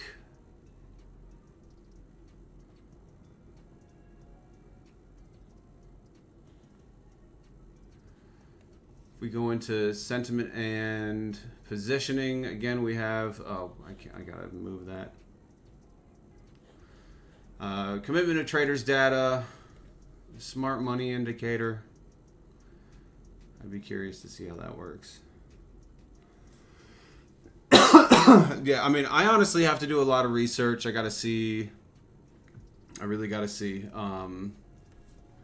you know, how best to use this and take the time into this indicator. But I am interested, and I think it'll be really enjoyable to start looking at this indicator a little bit more. You can take a look at seasonality, month of the year trends, so you can see how this month has particularly gone over the past several years. And this is gold. Let's see if we can change this to the NASDAQ. Oof, I want to change the font. The font is so small.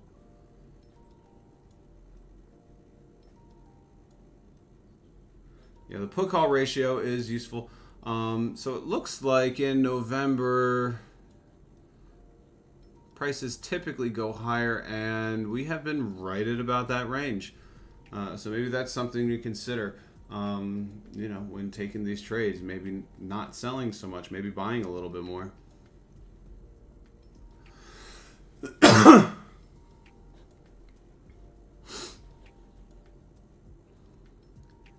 What did somebody say? Check retail sentiment. All right, here's retail sentiment.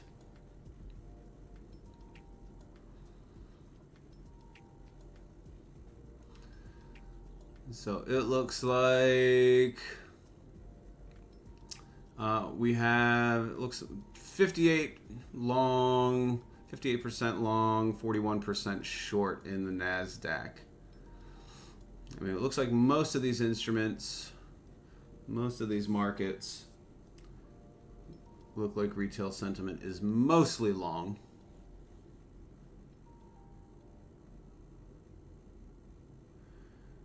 We get inflation data, interest rate data, market heat map.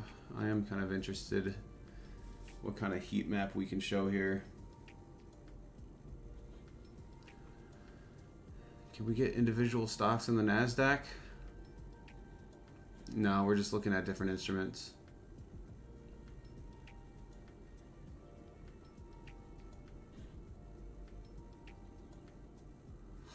We got the fear and greed, risk on, risk off gauge.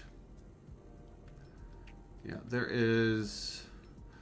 I think the price forecast is one of those forecasts where it gives you 3 different options. So like if it goes up,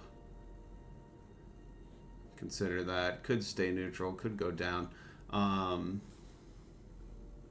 Yeah, so it seems like a really cool indicator, and I will definitely be trying to use that a little more in the future. to help make more informed trades. So I hope it works.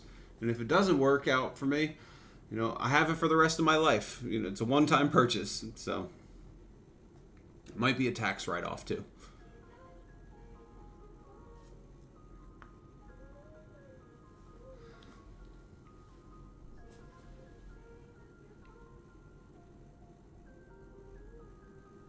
And if you are interested in that indicator and what it does, I would highly, highly suggest checking out Trader Nick on YouTube. Again, that is Trader Nick.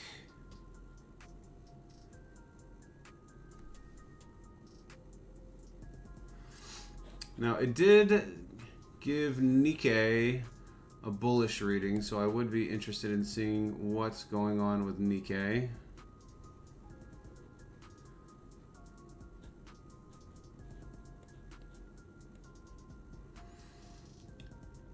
Now we are at a level of support and resistance right here. I think it would be a little bit more wise to be buying down here on the Nikkei.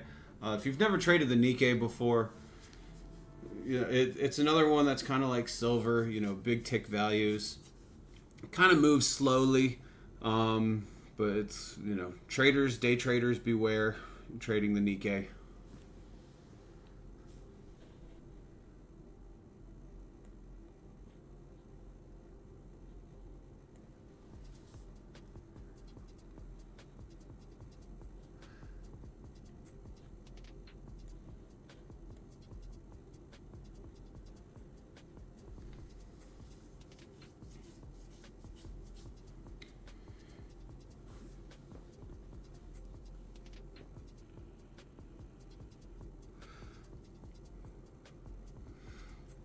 Avocado says, Nikkei is great. It moves so much. Yeah, I mean, it moves a lot, but it's, a big move in any direction is a lot of profit or a lot of loss. Yeah, I've had some good trades in the Nikkei before. And especially when I was using that trial version of the Edge Finder Pro. I'm never really traded the Nikkei before, but there was a very bullish reading. You can get bullish readings, and then you can also get very bullish or very bearish. There was a very bullish reading. So I took a long trade for a few contracts, and I made, I think, like a few $1,000s off of that trade.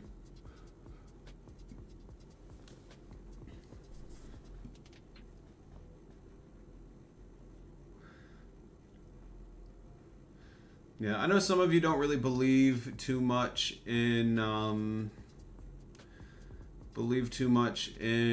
fundamentals. I do, even though I don't really use it. I do believe in fundamentals, and I would like to use it more. And I heard someone say something one time that really resonated with me, where they said fundamentals tell you what to trade, and price action tells you when to trade, and that really resonated with me. So I'm hoping that I can incorporate that into a profitable strategy in the future.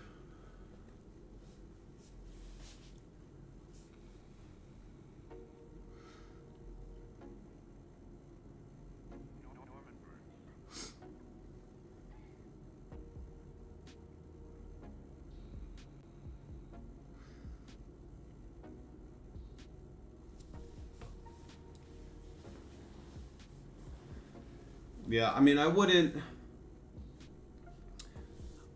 go, completely solely on fundamentals. I would absolutely try and figure out some sort of marriage between fundamentals and price action.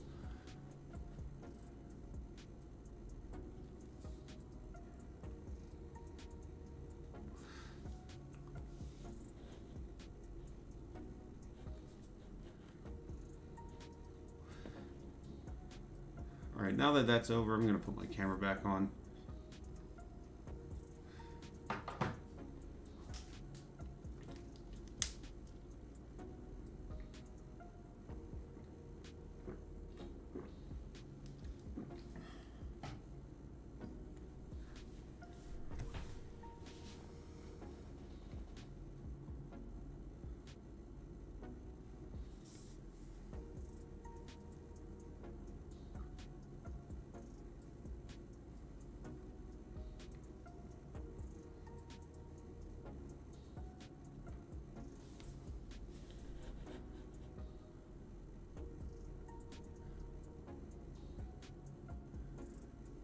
683.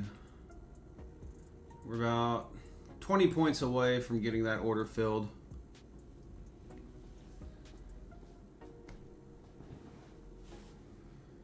Let's see if buyers can make another push.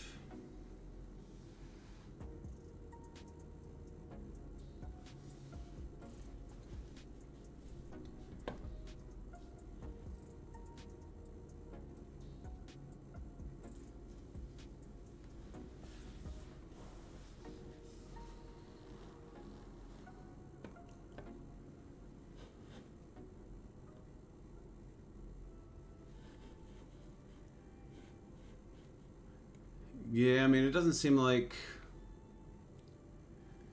ES is doing much right now. We are at that point of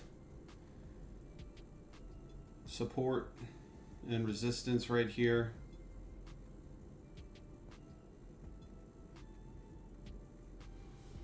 Yeah, most welcome.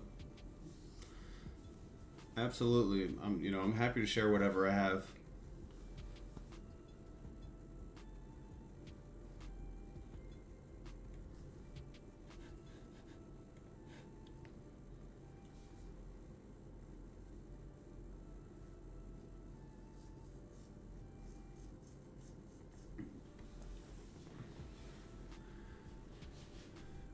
Crude oil is just nuts right now.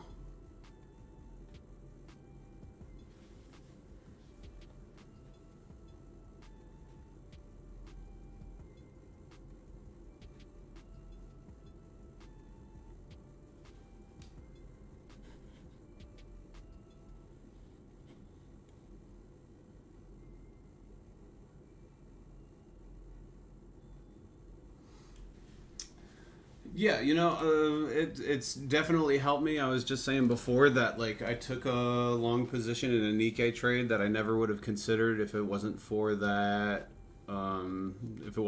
indicator when I was using the trial, and that worked out well.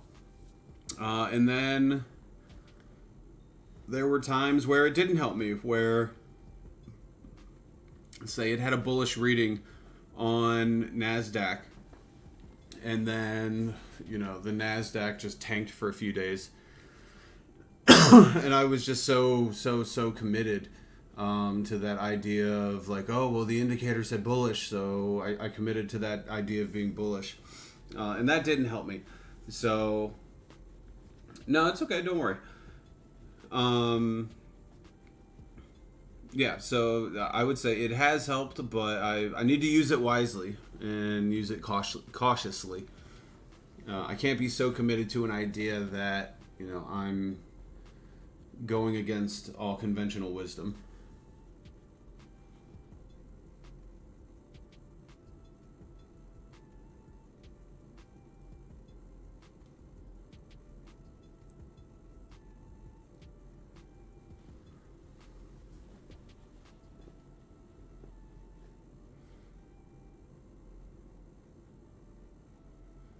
You know what I'm going to do?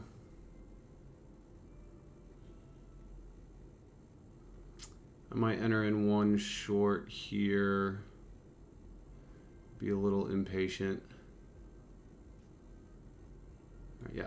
Order filled. I'm in one short. It's still a pretty good entry. Gonna take away that short sell order. Place my stop up there.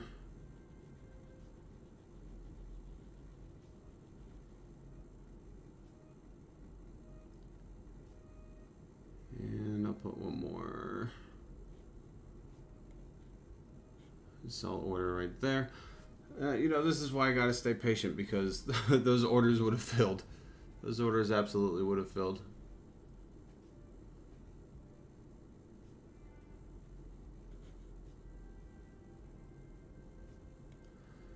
And I'm going to put my profit target down here.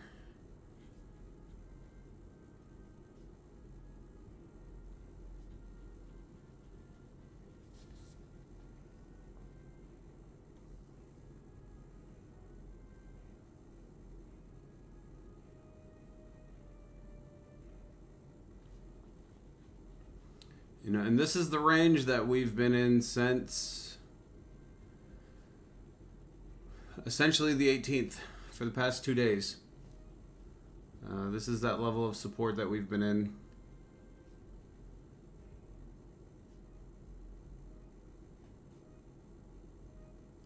Yeah, this could be a very long trade, and this could be a trade that, you know, I go to sleep in and wait to see what happens.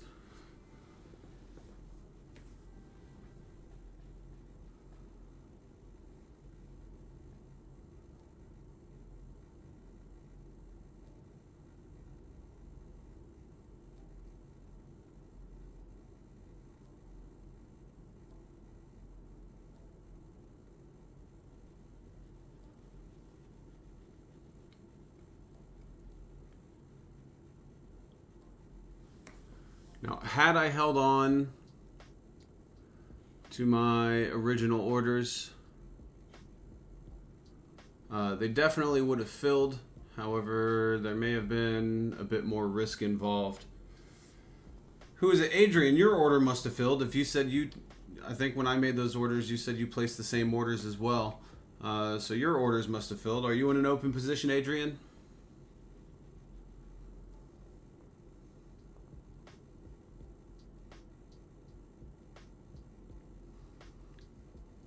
Do I ever take trades when I wake up? So one thing that I want to start doing a little bit more is waking up right at the daily reset, which would be about 6 a.m. for me, and seeing if there's any setups that are available right at that daily reset. I haven't done that much, but I would like to start doing that more. You know, from what I've noticed from trading over the past year is that I kind of have to wait until about 2 a.m. Eastern Standard Time to start really seeing movement, getting closer to that London Open. Asian sessions are really slow. Asia sessions are really, really slow.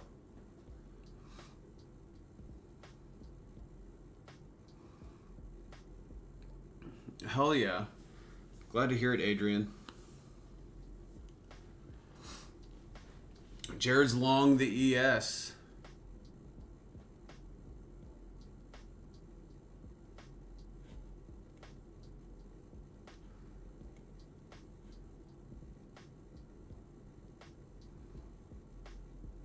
Yeah, where's your profit target at? Targeting highs on ES after that huge sweep. So, what, 59.32? Yeah, not really a bad idea.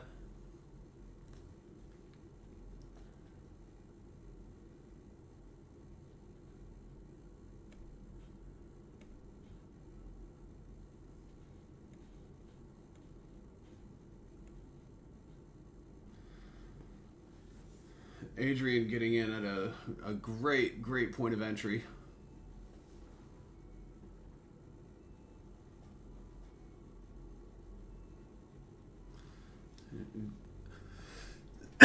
Jared's been long in the ES since 58.90.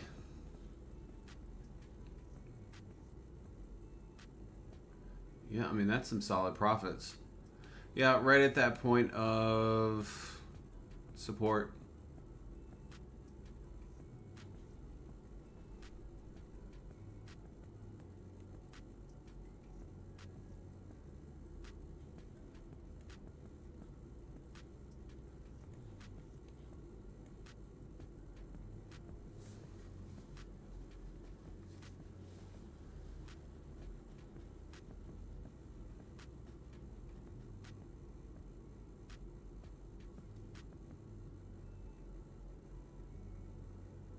Yeah, I'm just kind of banking on this range holding for now, and it is quite the range.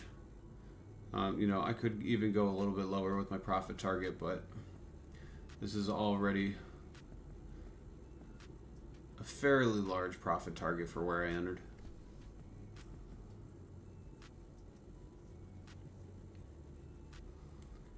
Yeah, it seems like Jared got in right after that sweep.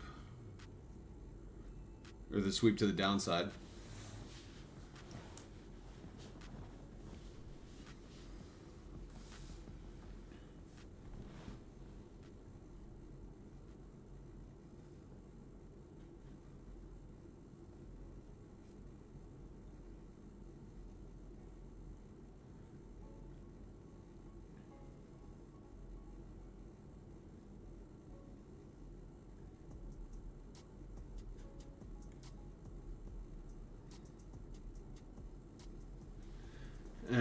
I do not think this trade will be anywhere close to filling in either direction in the next 30 minutes.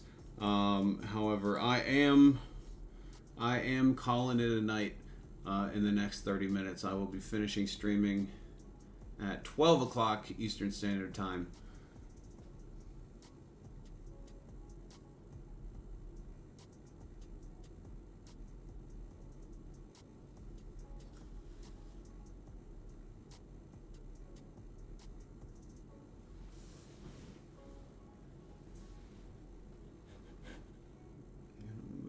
Over a little bit.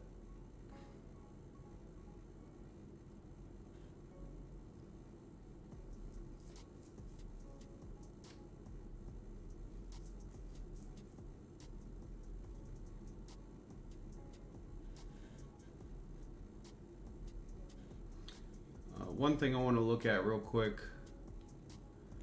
crude oil. I have had this red trend line for God knows how long, and it keeps getting respected. We see that here. This is back in early November.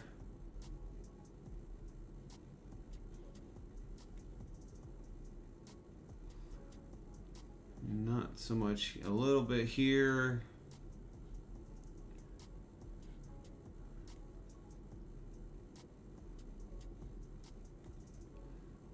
See this here in early October, and especially the past few days and hours. We basically see it being respected here, and as we cross coming back down. If crude oil hits this red trend line again, especially if we hit here right at the cloud, this is a buy signal all day for me. So I'll be looking for that. That's going to be at 9 p.m. Eastern Standard Time, so I'll be keeping an eye out on crude.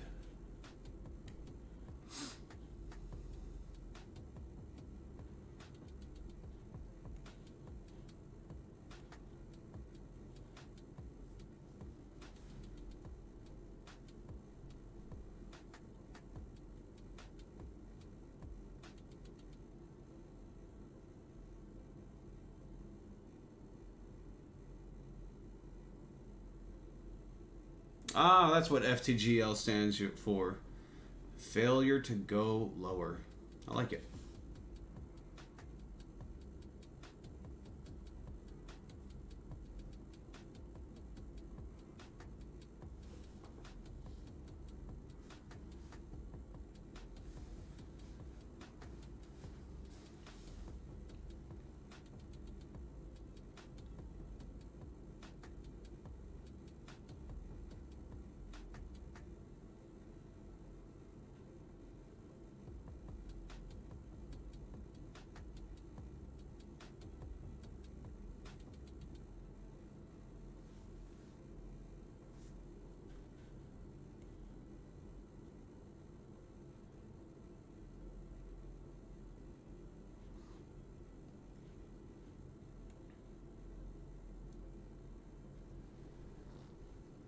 Yeah, as gradual as this move to the upside has been over the past 3 hours, I really would not be surprised if we make a downside move very quickly.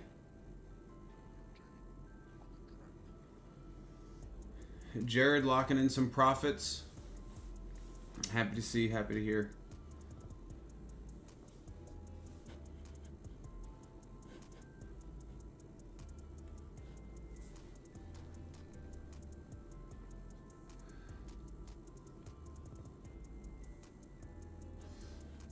Yeah, I mean, absolutely could be a 3-bar reversal.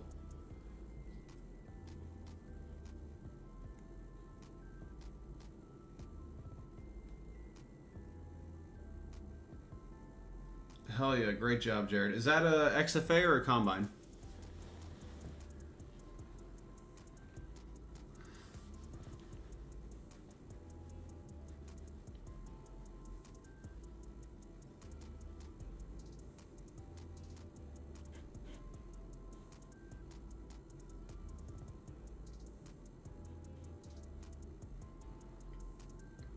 Josh, the future strategist, is saying we have more juice to the upside.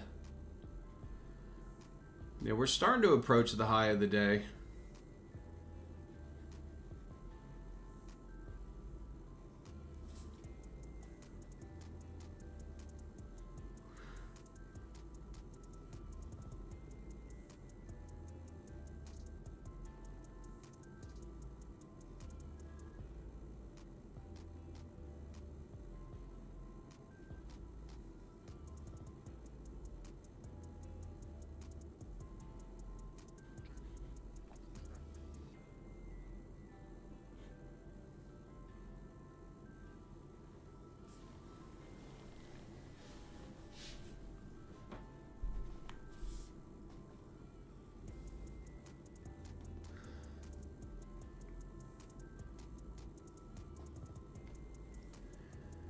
Yeah, I mean, this has been a really strong upward movement. One thing that's kind of going in my favor for this short is that, buying volume is really starting to diminish here.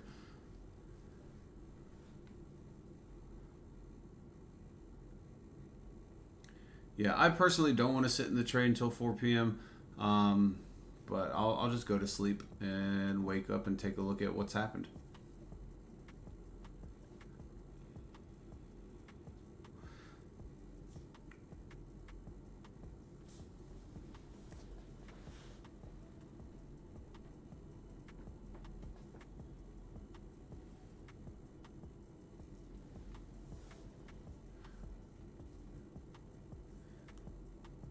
Yeah, I mean, I certainly wouldn't be upset with a liquidity sweep here in the near future.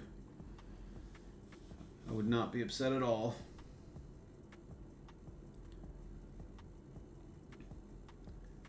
Have I not slept yet? No. I mean, it's almost. I'm at a 12-hour difference essentially. So I'm looking at close to midnight here in my part of the world.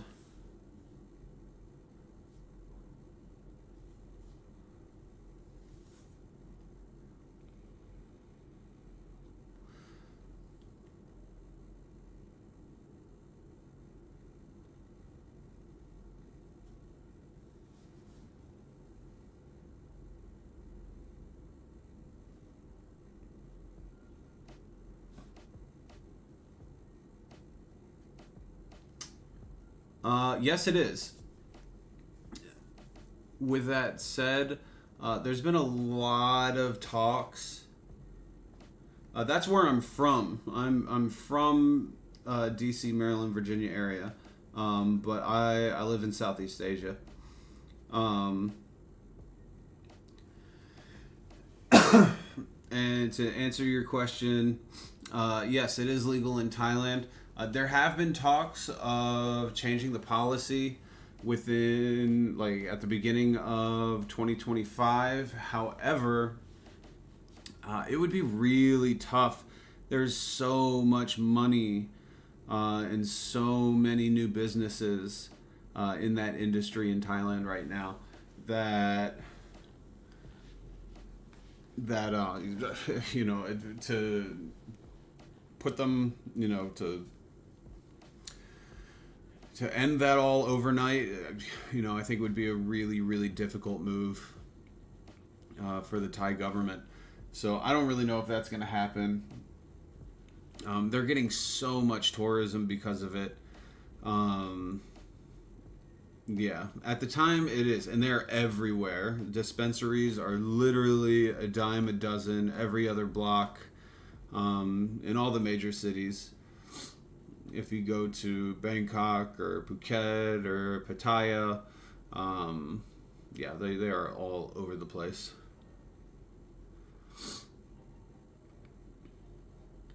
Yep.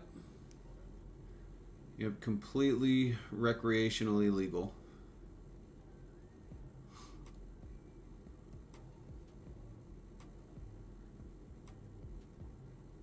It's a bit overpriced, but it's about the safety of you know partaking in it recreationally where it is allowed. All right, let's see if this next sell order fills.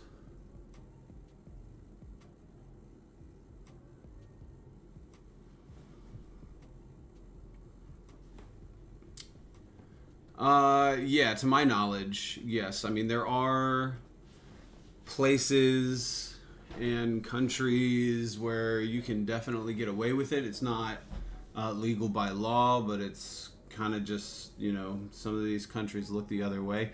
I know there's an island, right. I mean, I don't know if it's considered part of Bali or just outside of Bali.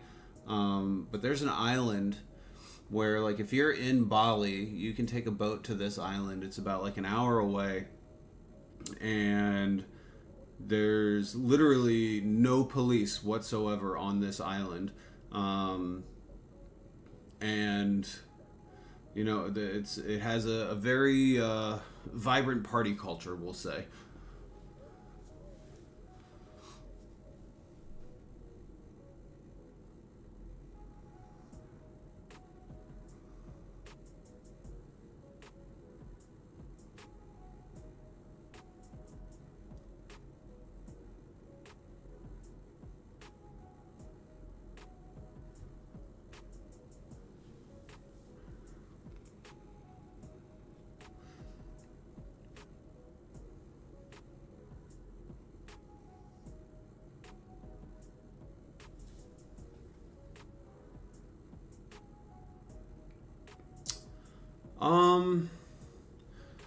No, I don't think that it's necessarily boring. For me, Order it's kind of filled. like, ooh, order filled. All right, so we are in short 2 contracts. If my stop fills here, that's essentially the account. So we are really looking for some downside movement. And I'm going to move this profit target to right here. People ask me, why do I like it in Southeast Asia so much? And a lot of the times what I say is it's like the American dream. All the things that I would love to do in America, but I don't have access to, I have out here. And it's really great. I can go to a restaurant whenever I want, and I don't have to think about paying, hundreds of dollars just for a nice meal for 2. I have cheap health care, very cheap cost of living. If I want to go travel, I can go travel for, pennies compared to what I'd be paying traveling in the U.S.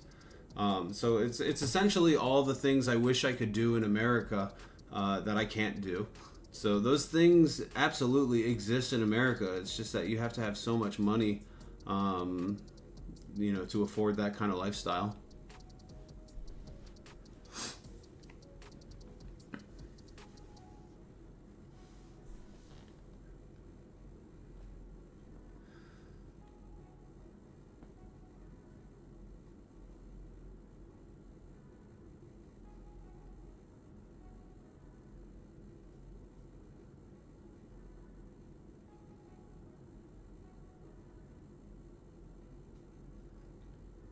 Yeah, I'm in Southeast Asia. I've spent a lot of time in Thailand so far.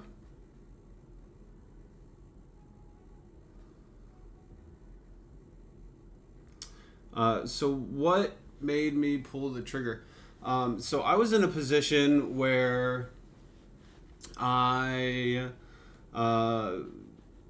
some people know this, some people don't. There are a lot of expats in Bali, yeah, for sure. I was in a position where I joined the military. I was in the U.S. Air Force at 21. I always kind of knew that I was going to use the military as a way to fund going to university, going to some sort of college. So I spent 4 years in the Air Force. And then after that, I moved to New York City. And I started going to school in New York City. Part of my reasoning for choosing New York City is because when you get out of the American military, they pay for your schooling, but also when they pay for your schooling, they will also give you a housing allowance that is based off of cost of living in that zip code. And without surprise, New York City has the highest cost of living in America, and the monthly allowance I was getting just for going to school in New York was higher than it would be anywhere else. So throughout 4 years of going to school in New York, Uncle Sam was not only paying me to go to school, but also giving me about $4,000 a month just to go to school because it was in New York. So, while I was going to school, things were very, very, very good. And then after New York City, I'm about 28, 29 years old now. After I graduated, I could not find a solid job to save my life. And this was about 8 years ago. Job markets were really, really rough then. Just could not find a solid paying job after spending so much time in the military and then going to school. I was really disheartened by that. And I ended up having to move in with my parents. And they didn't live in the town that I grew up in. They moved to a town of 8,000 people, very, very remote kind of countryside kind of town. And I hated it. Oh my God, do I hate that town so much. Going from New York City, a town of 8 million, to a town of 8,000 people was not enjoyable, let alone, being in my late 20s, approaching my 30s, and living with my parents. That is just not what I wanted. So I just decided I had to get out and, trying to figure out an affordable place to live, where I could have a high quality of life.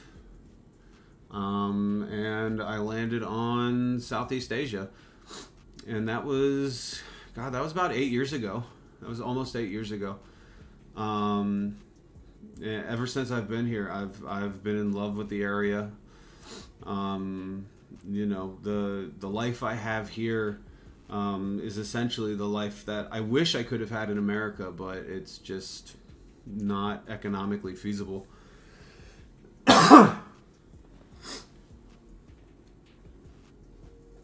Nope, didn't know anybody.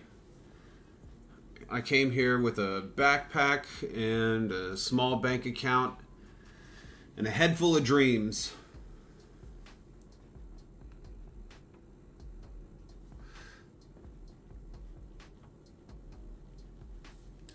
But it's it's one of those things where there are a lot of foreigners that live out here. A lot of expats live out here.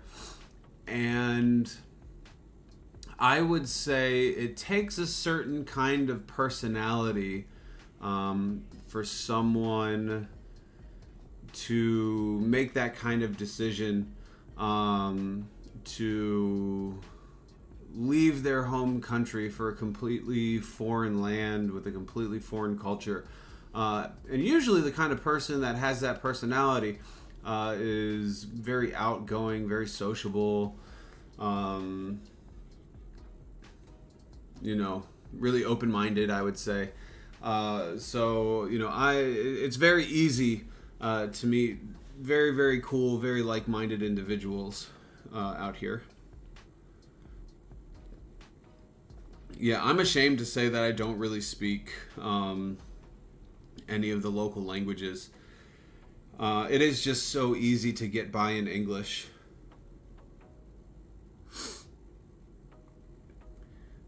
Did I have a job offer before moving out here? No, I did not.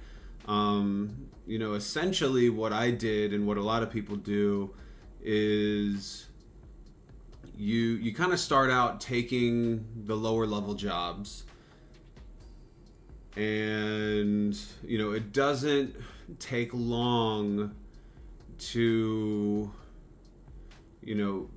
work your way up that job ladder, not necessarily with the same company, but it's easy once you have yourself established here, once you have the right documents, once you have some work experience under your belt, to kind of turn one job into the next job that's better, into the next job that's better.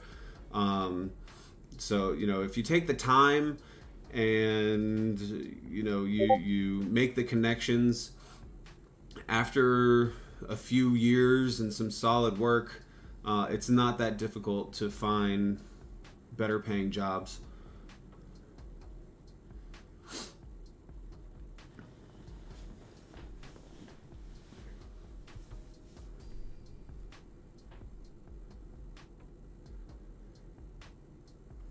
But yeah, if you are a native English speaker, most people in that position start out teaching English.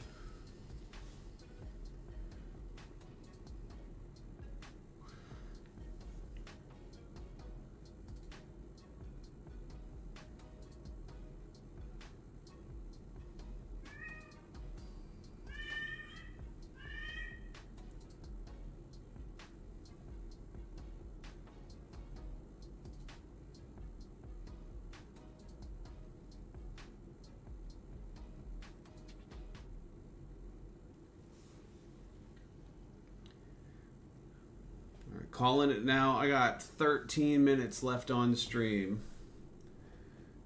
13 minutes. And then we will go to bed and wake up in the morning and see where we're at. Does Doja pay rent? No. She is a freeloader.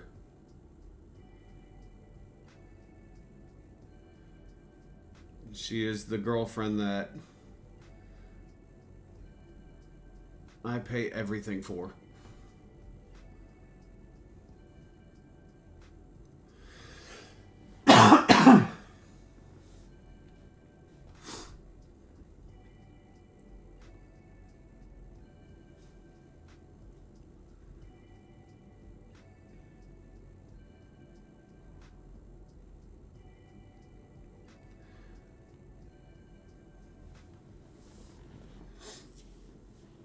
Yeah, I do like this trade at the moment. The profit target's not too far away.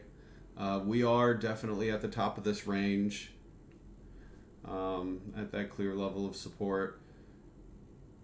Sellers do seem to be imposing their will as price gets higher. Just waiting for that downside movement.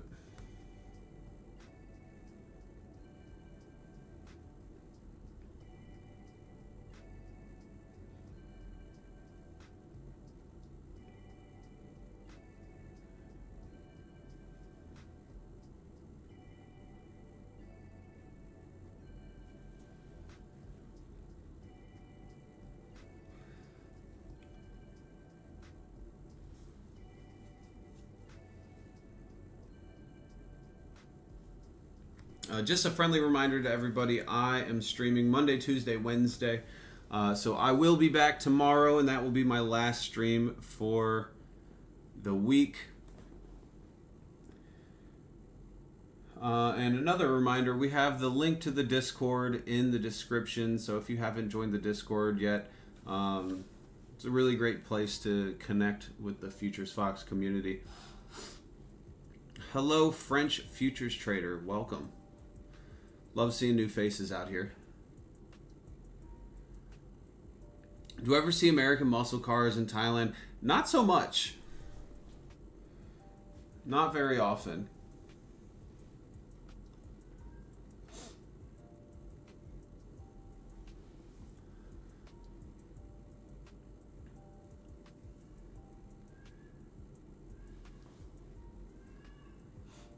Yeah, and I mean, definitely not older cars. It's mostly newer cars. I mean, the thing is, especially with a lot of these Southeast Asian countries, the import taxes are just so high that if you are going to buy a car, you're going to be spending an extra, especially if it's an imported car, you're going to be spending an extra $10,000-$20,000 on the import taxes alone.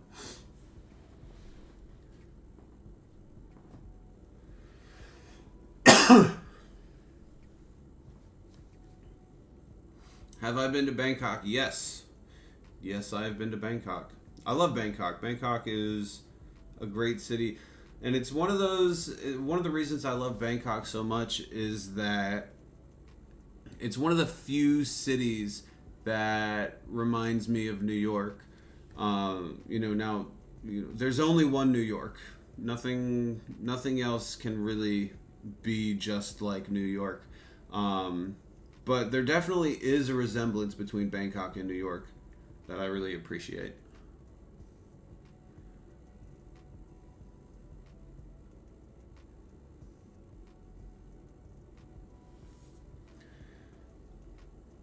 Yeah, and honestly, I really don't know why Bangkok gets such a bad rap. Not necessarily a bad rap, but Bangkok has that reputation that it's like, oh, it's crazy. It's like The Hangover. They're lost to Bangkok now. Bangkok has them now. It's really, really not that wild. When people talk about that side of Bangkok, they're specifically talking about this one area called Khao San Road. And, I've been to Khao San Road plenty of times. It's really not that bad at all. I've been to plenty other neighborhoods and, streets like that in other countries that seemed far worse.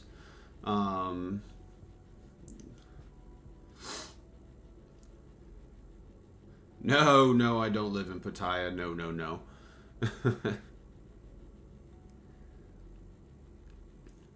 I'll keep that my little secret for now. But no, definitely not Pattaya. One thing that I do like about Pattaya is every year, right around this time actually, maybe in the next few weeks, Pattaya has an international fireworks festival where different fireworks companies, teams from around the world and put on these just incredibly amazing displays of fireworks, like better than anywhere else I've ever seen for any event, better than anything I've ever seen in America for 4th of July. And over the course of 2 or 3 days, it's like 3 hours worth of fireworks every night. You just get to sit on the beach, watch the fireworks over the ocean, and it is truly, truly incredible. If you don't know about Pattaya, Pattaya is a weird place. I don't really recommend going to Pattaya just to hang out there. Most people are there are there for one thing in particular, and you can Google that. I'm not going to go into much detail, but yeah, it's a bit grimy. We'll say that.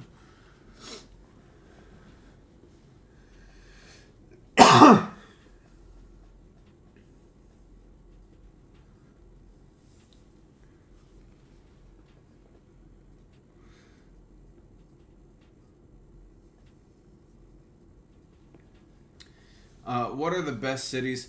The best cities that I have been to in Thailand, like I said, I love Bangkok. I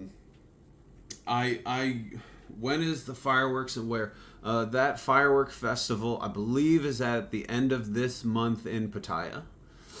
But my favorite cities in Thailand are Bangkok and I don't know if you can call it a city. The island of Phuket, out there towards Patong Beach.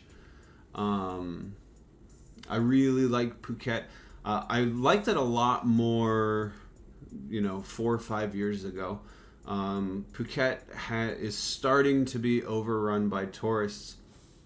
And one thing that is really interesting, and it really changes the dynamic of a lot of these cities, is that there are a ton of Russian tourists.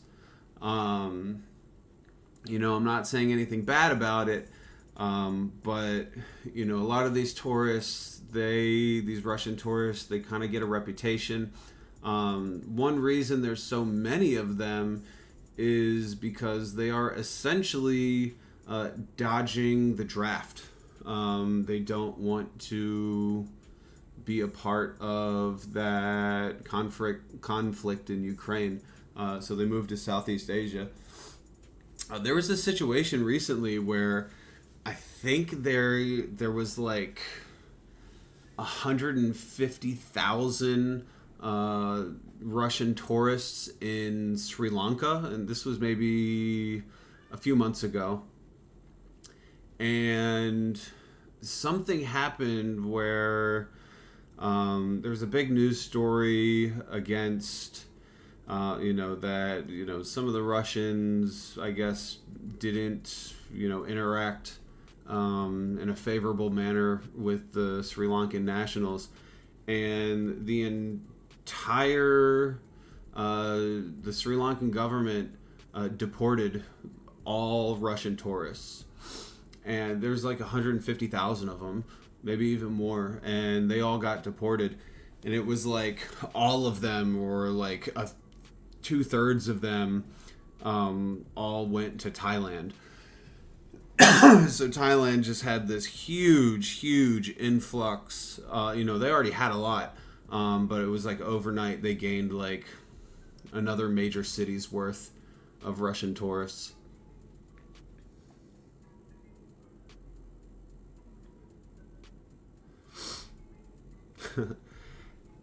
Yeah, you definitely do find some French people out there. And you're also starting to see a rather large population of Indians and Indian tourists out there too. So, the cities are always changing.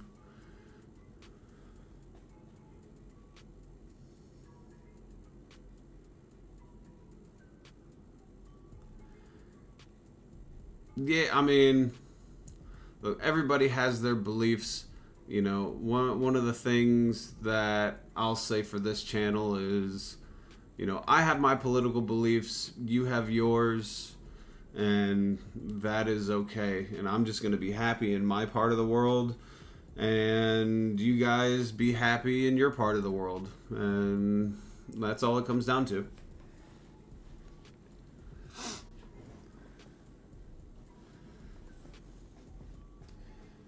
So it's all love here. It's all appreciation.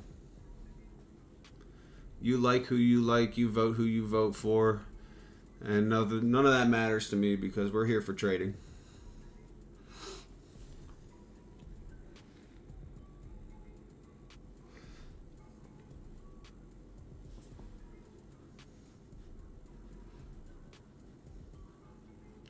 We are here for profits. I'm going to turn my camera back on because I got 1 minute until this carriage turns back into a pumpkin.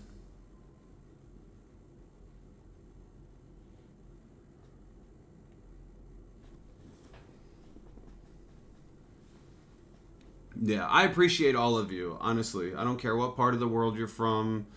I don't care, what kind of political values I have. I just appreciate that you all are here and you all are positive. We all help each other out. We all share the information we have. And honestly, this community has been so great. I really can't thank you guys enough. So thank you. With that said, it's 12 o'clock. This trade isn't anywhere close to closing, but it is midnight where I am. So I am going to catch some sleep. As a friendly reminder, I trade Monday, Tuesday, Wednesday, or I stream Monday, Tuesday, Wednesday. So I will be back on tomorrow. Pre-market to lunch. Your goal is to be like Fox. If I'm a role model, then by all means I will show you what I do, and you can emulate. My goal is to be happy and hopefully make some money while I'm doing it. But again, I'll be back tomorrow. Again, the link to the Discord server is in the description, so please check that out and join us in the Discord server. Other than that, thank you guys so much. As always, it's been great. I'm ending the stream with this open position. I'm going to sleep with this open position. So hopefully I wake up to some good news. Hopefully we get that liquidity sweep that we've been talking about. I hope you all have been making profits. I hope the rest of the day is green for you guys. I'm liking where this bar is going. It makes me want to stay and watch, but last time I did that, I ended up making this stream 7 hours long, and I can't do that again.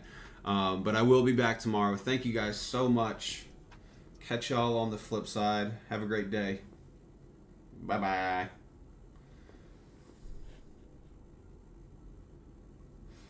Avocados, yes, I do trade on the days that I don't stream if there is an opportunity that presents itself. Oh, it's so hard walking away from you guys. But yeah, I'm out of here. Let's catch up in the Discord. If you have any questions, leave comments, and I will see you all soon. Later, Gators.